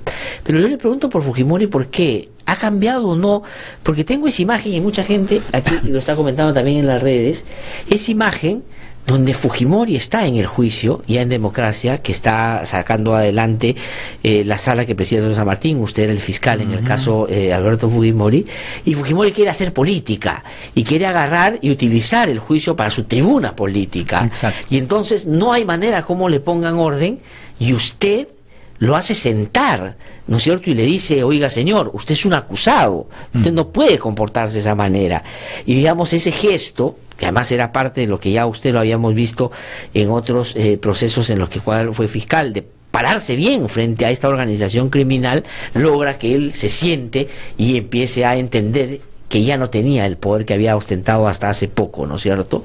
Pero ese Fujimori prepotente de querer hacer las cosas ha cambiado, o digamos, o podemos estar frente a un Fujimori que claro, también aprendió y usó mucho en la época de su gobierno esta manera de simular situaciones para dar una sensación que no correspondía con la realidad, porque yo no estoy convencido que ese Fujimori que vemos, que habla apenas y todo, digamos, debe haber sido producto de no la situación real, sino de algo que le han dicho que tiene que mostrar para dar por lo menos la sensación de que tiene un problema de salud serio. Claro, yo lo veo como una persona que maneja muy bien los psicosociales. Él maneja una noticia, la tapa con otra noticia, es muy hábil en ese punto. Es una persona que no tiene... me acuerdo bien que cuando él solicitó su indulto en el 2013, le preguntaron sobre las víctimas y qué sentía por ellas. Víctimas de Barrios Altos y La Cantuta, y él guardó silencio, no dijo absolutamente nada, habiendo tenido la oportunidad. En juicio también, cuando se le preguntó por cada una de las víctimas, guardó silencio. O sea, él se mantiene irreductible en el sentido de no reconocer ningún hecho. Es por eso que no ha pagado un sol de reparación civil. Él desconoce estos procesos, y el discurso de Alberto Fujimori es asumido por su hijo Kenji, y hoy día es asumido por el presidente Kuczynski. Es el mismo discurso, errores y excesos, es el mismo discurso, y trasladar la responsabilidad a terceros. Entonces ese discurso lo ha asumido el señor Kuczynski, y yo entiendo que yo no puedo pronunciarme sobre su cuadro médico, sobre su cuadro clínico, no conozco, pero si él no ha querido someterse a una evaluación, a una junta médica integrada por médicos imparciales, objetivos, es porque realmente él tiene algo que ocultar. Y médicos de prestigio como el doctor Huerta han señalado que su cuadro clínico no es compatible con la exigencia del reglamento de gracias presidenciales. Lo que no significa que no tenga problemas de salud. Como toda persona, digamos, yo tengo problemas de presión, de hipertensión, o sea, digamos, todos tenemos. Y claro, y a cualquier persona que está recluida en un penal, si se le puede llamar penal a donde él estaba recluido, que es una cosa totalmente diferente a la que tenían o tienen cerca de 80.000 presos, pues genera pues depresión, eso es normal, es natural, pero digamos, no se le tiene que juzgar por lo que la carcelería le genere, sino se tiene que razonar diciendo que quien comete delitos tiene que ir a la cárcel. Eso es lo que las sociedades democráticas han establecido como reglas básicas. Pero quisiera sacar un ratito, y tengo unos minutitos más, me dice mi productor todavía, por favor, abusando de su gentileza, doctor Guillén, no siempre tenemos la posibilidad de tenerlo, sacarlo de este tema. No, de repente no es que esté desvinculado, pero quisiera decir cuánto de los últimos acontecimientos políticos han tenido que ver con la extrema preocupación que tienen algunos políticos y agrupaciones por lo que les pueda tocar del caso Lavallato. Porque yo tengo la impresión que no se puede discutir la política desde una lógica de búsqueda de impunidad de algunos sectores políticos. Nadie se traga la idea a estas alturas de que el fujimorismo quería bajar al presidente porque quería moralizar el país. Tengo la impresión de que veían que ya se les venía a ellos la noche con el tema de Lavallato y sacaron lo otro. Y claro, Kuczynski ha puesto muy entusiastamente su parte para que esté en esa situación. García, por ejemplo, ahora se le ha descubierto que no solo es el mentiroso que ya más o menos conocíamos, sino que en el caso particular de su vínculo con la familia Odebrecht, pues varias veces ha dicho cosas inexactas. Y si eso se traslada a otros personajes políticos también, el caso Lavallato termina siendo el denominador común de la política ahora. ¿Cómo ve este caso ahora? El tema Lavallato cubre todo el escenario político del país, ¿no? Eso está claro. Y todo acontecimiento importante en la política peruana tiene necesariamente vinculación con los avances y con el caso Lavallato. Acá lo que da la impresión por momentos de que cuando se habla de reconciliación, lo que están planteando algunos políticos es un pacto de impunidad, para que ninguno de ellos sea tocado ni objeto de sanción penal por los hechos de corrupción que se han visto involucrados por el caso Lavallato. Todo, desde la vacancia, de todo acontecimiento, de alguna forma, el hecho de pretender cuestionar el desempeño del señor fiscal de la Nación, el cuestionamiento al Ministerio Público, el pretender realizar algunos cambios en el Poder Judicial, todo apunta y tiene una respuesta, el tema brasileño. O sea, la gran preocupación es cómo aseguramos el resultado judicial. El tema de la difusión de la noticia, como tiene una raíz en el extranjero, las noticias no se pueden ocultar. Las investigaciones periodísticas, por ejemplo, del señor Gorriti, de Romina Mela, que dan importantes aportes, y otros medios de comunicación también. Sin duda. Entonces, eso no se puede, pero lo que ellos quieren lo pueden controlar, no lo pueden controlar, pero lo que sí pueden controlar es el resultado judicial. Claro. Y es por eso que hay una intensa labor de penetración en los organismos judiciales, en los organismos que se encargan de nombrar magistrados y jueces y fiscales. Hay una estrategia y todo apunta hacia eso. La preocupación no es que hoy día se levantó y dice, bueno, vamos a hacer estos cambios porque es lo mejor para la justicia. No, eso es barata. Sí. ¿Y cómo bloqueamos? ¿Cómo le mandamos un mensaje a Barata para que no hable? ¿Cómo le decimos a Barata que nosotros tenemos el poder acá y que las empresas brasileñas van a seguir trabajando en el Perú a partir del 2021? Ajá. Entonces, ¿cómo y quién te va a apoyar acá? Sí. ¿Quiénes son? Acá es una competencia de quién tiene realmente poder de intimidación para doblegar y obligar a los ejecutivos brasileños a ser cautelosos y guardar silencio o a perder la memoria. De acuerdo. ¿Y cree usted que en particular el Fujimorismo en su alianza con el APRA sí tienen esa capacidad de amedrentar? Porque hay una cosa particular que no se comenta del caso de Alberto Fujimori y del propio Kenji. Es que él, digamos, expresa varios desacuerdos con su hermana, que hay que sacar a Figari, que hay que sacar a Navega, que no se puede maltratar a los congresistas de provincia, ya todo eso perfecto. Pero hay dos cosas que nunca hace. Una, por ejemplo, sobre el caso Lavallato, ha dicho que pone las manos al fuego por su hermana. Es decir, ese caso los une, no los divide. Y lo otro es, nunca hace mención a Joaquín Ramírez. Porque si yo tan interesado estuviera de sanear Fuerza Popular, lo primero que diría es que se vaya Figari, que se vaya Navega, que se vaya Klimper y que se vaya Joaquín Ramírez. Pero él se quiere en dos nombres, que deben ser políticamente muy influyentes, pero los otros son los que han movido la plata, creo yo. Tienen algún nivel de influencia, pero no son absolutamente determinantes. Hay cuadros en Fuerza Popular que obviamente tienen un peso político. Sí, claro. No, estos son escaramuzas que se van a dar, pero al final estoy convencido que el objetivo que ellos tienen los va a unir, y el 2021 van a estar unidos, reconociendo el liderazgo de uno o de otro, pero el objetivo de tomar el poder ya totalmente, eso lo va a unificar bajo la dirección de su padre, Alberto Fujimori. O sea, yo estoy seguro que Fujimori va a lograr juntarlos y Limasa y otros intereses los va a unificar. Ajá. O sea, hay todo esto de dibujos animados, son fuegos artificiales, y es una novela mexicana que nos vienen entregando por capítulos. Si realmente están en desacuerdo con una línea política sobre el mensaje político de una organización, simplemente usted se retira y se acabó. Sí, pues. ¿Y por qué no lo haces?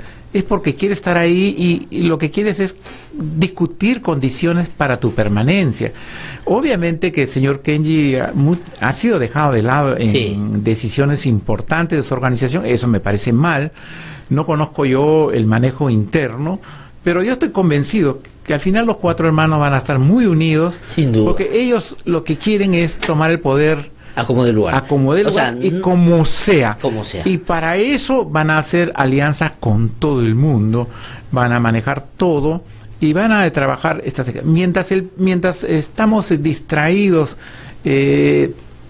expectando esta guerrita entre los hermanos, hay problemas más importantes para el país que estamos descuidando. Y eso es muy grave. Por ejemplo, mientras nosotros estamos distraídos con la guerrita entre los hermanos, el fujimorismo avanza en el control de cada vez más instituciones públicas, va asegurando temas judiciales, el APRA igualmente, y nosotros estamos distraídos mientras ellos juegan. No entiendo cómo medios de comunicación le dan tanta importancia a eso, ¿no? Hay otros temas más. Por mí, lo que me parece determinante es el papel de la justicia en los casos de corrupción más relevantes vinculados al caso Lavallato. Y entonces, ¿qué piensas sobre la decisión del Poder Judicial ya sacó el estatuto, ya creó el año pasado el nuevo sistema anticorrupción y le está quitando los casos a la Sala Penal Nacional? Y frente al reclamo de la Sala Penal Nacional, pues ha decidido ahora poner en concurso las plazas del sistema de la Sala Penal y del sistema anticorrupción, y va a ser el Consejo Nacional de la Magistratura el que finalmente va a nombrar a los jueces y a los jueces que van a ver todos estos casos de aquí en adelante. El gran juez va a ser el Consejo Nacional de la Magistratura. El Consejo va a determinar qué juez es el que va a conocer el caso Lavallato. Un organismo que tiene muchas críticas y que ellos mismos han reconocido y auspician su propia reforma. Entonces, si no iniciamos una reforma a fondo del Consejo Nacional de la Magistratura, ¿cómo se le pueden estar dando sucesivos encargos muy delicados? Yo creo que el momento que se ha elegido para... Acá lo cierto es una cosa: no se tiene confianza en los jueces de la Sala Penal Nacional. Y dos, no están seguros de poder controlarlo. Yo también creo. Eso es el discurso. La doctora Inés Villa es una jueza valiente, es una jueza cuya asume una posición y nadie la va a hacer cambiar porque ese es su criterio. Y tercer punto, es una jueza que respeta la ley estrictamente. Acá lo que se tiene que resolver es de acuerdo a lo que establece la norma. Y en cada caso veremos si se deriva o no a otro organismo los casos que vienen siendo de competencia de la Sala Penal Nacional. Me parece absolutamente inoportuno, impertinente, que en este momento se pretenda que los jueces que vienen conociendo a nivel de investigación preparatoria los casos de corrupción de Lavallato, se les quiten los procesos para derivar a otro sistema, me parece. Y esta salida de convoco concurso aquí, convoco concurso allá, ¿cuántas plazas vacantes y jueces provisionales hay en provincias? Ellos son jueces titulares. Mire usted, en el 2001, cuando se crea el sistema anticorrupción, todos eran jueces titulares, pero no eran jueces titulares para como un sistema que recién acaban de crear, y trajeron a esos jueces titulares. Estos son jueces titulares, todos eran jueces titulares, y a repetir eso me parece una burla. Bueno, yo creo, y se lo dije a Duvernet Rodríguez aquí el otro día que vino, yo creo, como me han dicho y me han hecho saber algunas personas muy vinculadas al sistema de justicia, que claro, aquí el tema es básicamente ¿qué pasa si el Ministerio Público dentro de poco pide algunos restricciones para Alan García y para Keiko Fujimori, y eso llega donde Richard Concepción Carhuancho? Si él mantiene el estándar que ha metido para todos los otros, pues pueden terminar en la misma situación, y eso es lo que quieren hacer, que aborte en este momento y después tener el control cuando lleguen a juicio ya oral con jueces que estén a la medida de salvar justamente estos grandotes. Y yo creo que eso es en realidad lo que está pasando. Y la negociación en curso entre los fiscales y los aspirantes a colaboradores eficaces. Y esos acuerdos premiales tienen que ser aprobados por el juez. En la etapa investigación preparatoria, por un juez como el doctor Carhuancho. Entonces todo eso tiene una... O sea, es el control sobre lo que diga Barata y evitar la posibilidad que Keiko y Alan terminen como Yantumala, Nadine y otros. Es más claro eso. Eso está clarísimo, ¿no? Así es. Doctor Avelino Guillén, muchísimas gracias. Hay una última cosita. Ayer y salió hoy en El Peruano, se ha determinado en el Congreso de la República que no puedan participar de la gestión pública los que tienen sentencias por terrorismo, violación de menores, narcotráfico, en fin, de una serie, un catálogo de delitos. Pero hay una cosa que a mí me parece que no aparece y tiene que ver violación de derechos humanos y crimen de lesa humanidad. O sea, digamos, hoy día Fujimori podría volver a ser un funcionario público. No he revisado la norma, pero no está. Me parece, no sé si está lavado de activos también. No. Tampoco creo que está. Entonces, habría que revisar. Son omisiones que espero que se subsanen rápidamente. Sí, ¿no? Pues, doctor Avelino Guillén, como siempre, muchas gracias. Muchísimas gracias por haber venido a conversar con nosotros. Ha sido Avelino Guillén. Vamos a ir a una pausa, regreso un instante aquí en No Hay Derecho. Yo soy Javier Roca Obregón, papá de Martín Roca Casas, estudiante de Economía de la Universidad del Callao que fue secuestrado en el gobierno de Fujimori. Fue secuestrado y conducido al sótano del Servicio de Inteligencia del Ejército, donde fue torturado, asesinado e incinerado por los militares. Por lo tanto, el indulto será un insulto. En los últimos 10 años han matado a 137 defensores de derechos humanos y otros 835 están siendo procesados. En el Perú no existe una ley que garantice su labor. Es responsabilidad del Estado proteger y defender a quienes nos defienden. Únete a la campaña y apoya a los defensores de derechos humanos. Búscanos en Facebook como Yo Defiendo y síguenos para enterarte de sus historias. Para estar siempre informado de lo que sucede en lo político, en lo social. Para escuchar voces independientes y no siempre lo mismo. Para saber de lo que nadie se atreve a denunciar. www.idlradio.pe Con análisis de verdad. www.idlradio.pe es la renovada página web a la que usted debe ingresar. Información, análisis y debate. www.idlradio.pe es una producción del Instituto de Defensa Legal. RBC 104.7, la otra forma de vivir.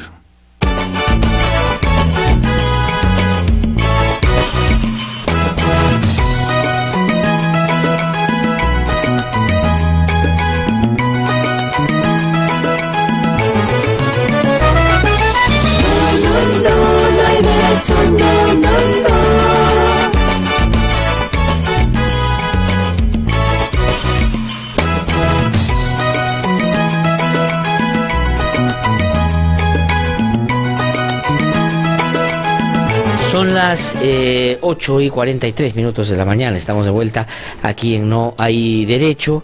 Estoy aquí en los estudios ya con Paco Moreno. Él es editor de política del diario Uno, colega, periodista, amigo, que ha venido esta mañana, y voy a aprovechar su presencia para dos cosas. Una, pedirle su opinión sobre lo que acaba de suceder, digamos, en términos políticos. Se ha reconstituido o reconformado el gabinete del presidente Pedro Pablo Kuczynski. Él llama a ese gabinete el gabinete de la reconciliación. Pero además también quiero aprovechar su presencia para preguntarle sobre una serie de hechos que se vienen originando no de ahora, sino de hace bastante tiempo, que lo que busca es amedrentar a un diario como Diario Uno, que yo estoy convencido le debe gustar a mucha gente, pero a otra gente también no le debe gustar tanto por el papel que cumplen, que digamos centran su particular interés o atención en la lucha contra la corrupción, que ya interpela a muchos políticos, y en los últimos tiempos han habido una serie de incidentes que dan cuenta de una sistematicidad en tratar de a ellos perjudicarlos en la cobertura y en el sostenimiento de este medio. Paco, ¿cómo estás? Qué gusto saludarte, buenos días. Gracias por haber venido a conversar con nosotros. Primero vamos a lo que ha pasado ayer. Hoy día leía los comentarios que hacían en Diario 1, leía la columna, por ejemplo, de César Lévano, y hablaba pues que esto por ningún lado es un gabinete de la reconciliación, ¿no es cierto? Pero ¿cuál es tu opinión? Sí, me parece que es un gabinete salida, más bien, ¿no? De reconciliación no tiene nada, ¿no? El hecho de que Cayetana Aljobín sea canciller, por ejemplo, ahora, demuestra de que ningún diplomático serio haya aceptado ese encargo, digamos, del presidente, ¿no? Ajá. Y parece que el resto de los que integran este gabinete, entre comillas, de reconciliación, también, digamos, es no sé de dónde lo han sacado, ¿entiendes? Sí, pues. A última hora, ¿no? Sí. Ahora, en el caso de Cayetana Aljovín, el asunto es más grave todavía, porque no es que no haya gente en Torretale que no haya querido ser. Yo sé que ha habido más de uno que inicialmente ya había querido, Claro.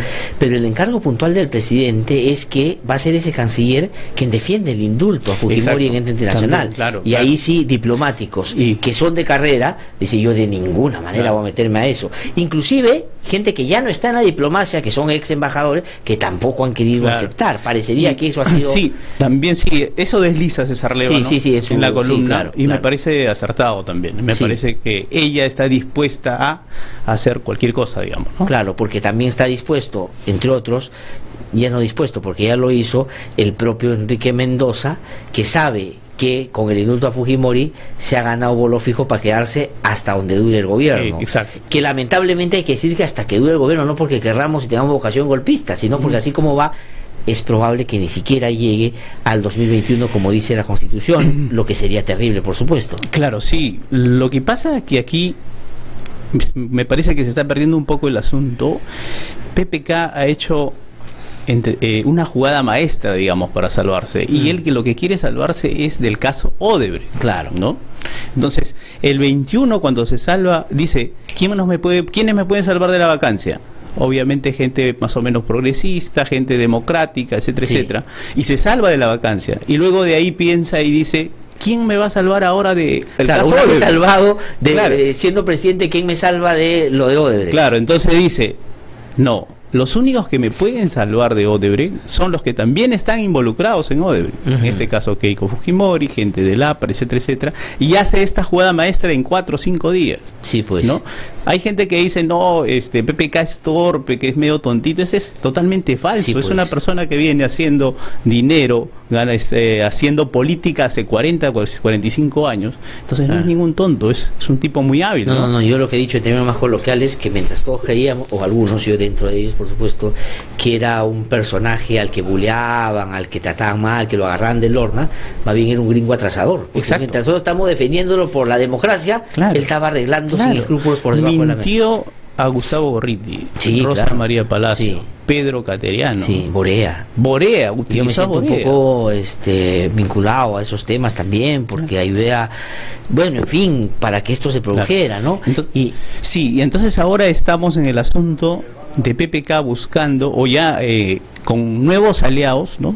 Con sus aliados para defenderse del caso Odebrecht, ¿no? Eso es lo que más le interesa, me Ahora, parece. pero Paco, ¿tú crees que Keiko, Alan, cuanto más involucrados estén, ellos van a decir, vente PPK para contigo también defendernos los tres? Lo que van a hacer es jugar al ladrón. O sea, digamos, si algo querían con la vacancia, no era moralizar el país, lo que era centrar la lucha anticorrupción contra PPK, como lo hicieron con Humala y Nadine. O sea, buscar el Lorna del momento para que se centre todo ahí. ¿Tú crees que ahora, quién les ofrece PPK ahora? O sea, yo digo, ¿por qué Keiko y Alan tendrían que buscar salvar al presidente? Bueno, ahí sí parece que habría una ingenuidad tremenda del sí, presidente, ¿no? me parece que todo está por verse. Están viendo estos tres personajes cómo salvarse del caso Odebrecht. Se acerca la declaración clave importante de Barata. Entonces se están jugando por ahí el asunto, ¿no? Y todo esto que vemos, el cambio de gabinete, las otras cosas son, digamos, que están como aristas de Sí. la columna vertebral que es el caso Odebrecht, ¿no? Ahora, un gabinete, digamos, para decirlo en términos también coloquiales, bien bajetón, ¿no? Porque, digamos, hasta podrías decir ya, un gabinete técnicamente solvente, no es. Un gabinete políticamente potente, no es. Un gabinete multipartidario, no es. Un gabinete, digamos, que busque todo, de ancha base, tampoco es. O sea, es, digamos, un gabinete donde suben los suplentes ahí, donde el ministro pasa a otra cartera, donde han buscado... tema de policía y fuerzas armadas, me parece que es un retroceso poniendo a ex policías y ex militares. No tengo nada contra los militares ni contra la policía, pero creo que es un retroceso tremendo. Creo que la reconciliación va pensada por ahí para darle a ese sector lo que están pidiendo. Creo que por ahí va la cosa. En fin, y después tienes algunos que del APRA aceptan, uno más vinculado como Barreda, más que Salinas, que es más periférico al APRA, no es tan, ¿no?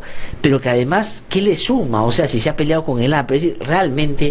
Sí, me parece que es un gabinete parchado, un gabinete de salida, donde han entrado pues gente que está buscando una oportunidad. El caso flagrante del ministro de Cultura, ¿no? Mientras todos sus compañeros de Cultura, escritores, cineastas, gente, documentalistas que están haciendo, digamos, campaña contra el indulto, no sé, etcétera, etcétera. Toda la gente de Cultura está diciendo, tengan cuidado con este presidente, miren lo que nos ha hecho, etcétera, etcétera. Sí, él, siendo hombre de Cultura, o sea, se sube al coche por puro oportunismo, ¿no? Sí, yo, digamos, no lo conozco personalmente, pero tengo la impresión por la manera como lo vi.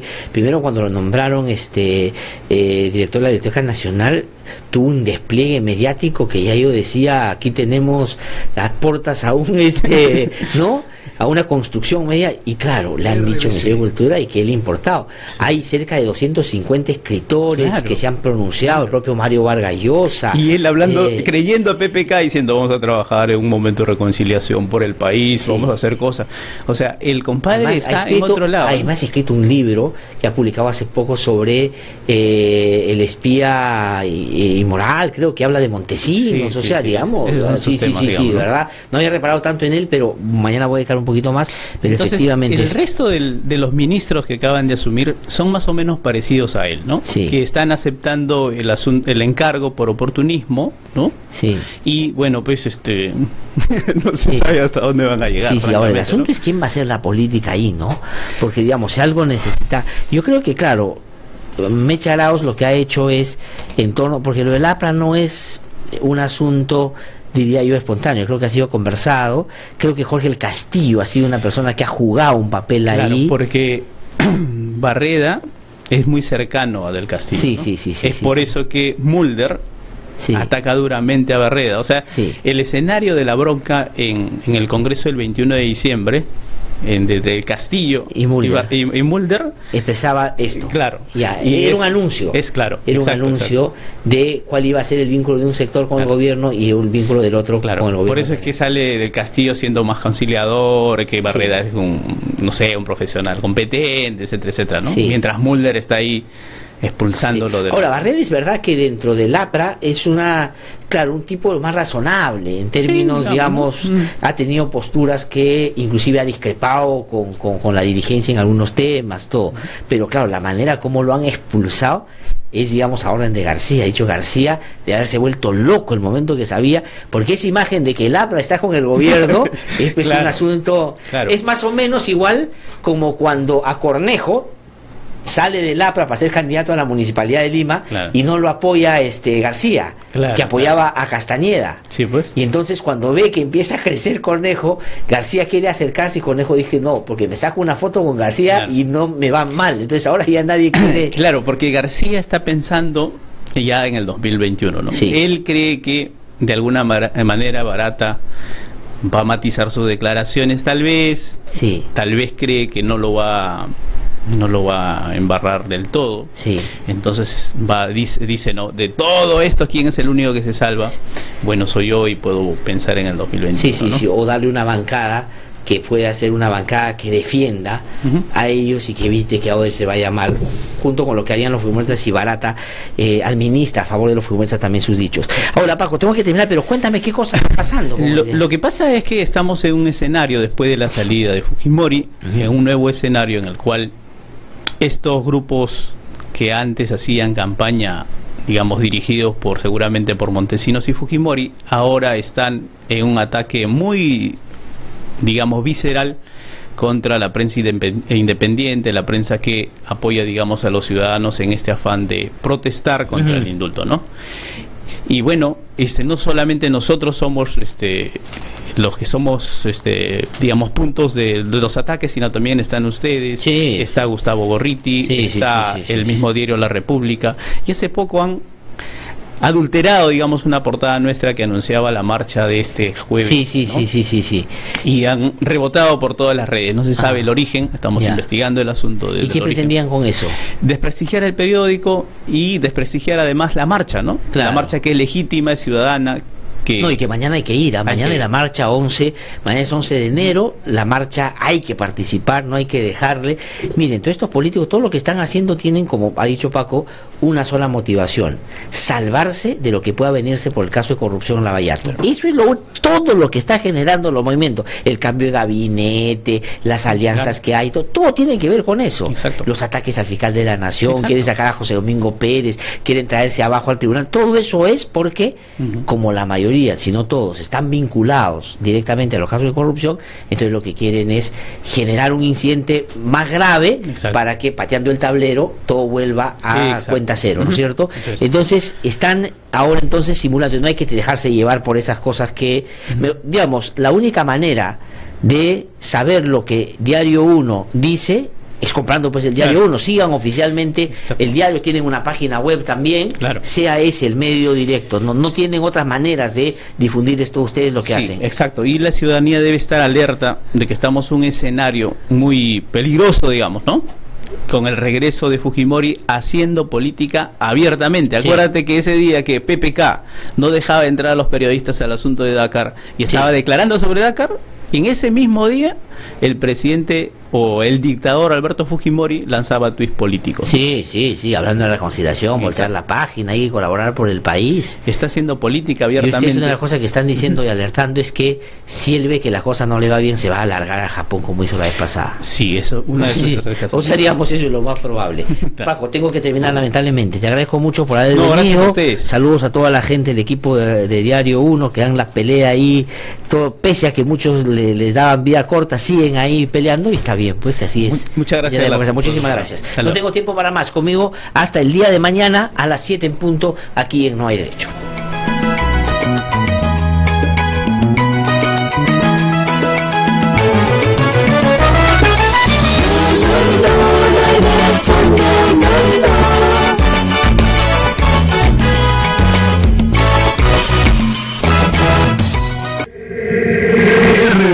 RBC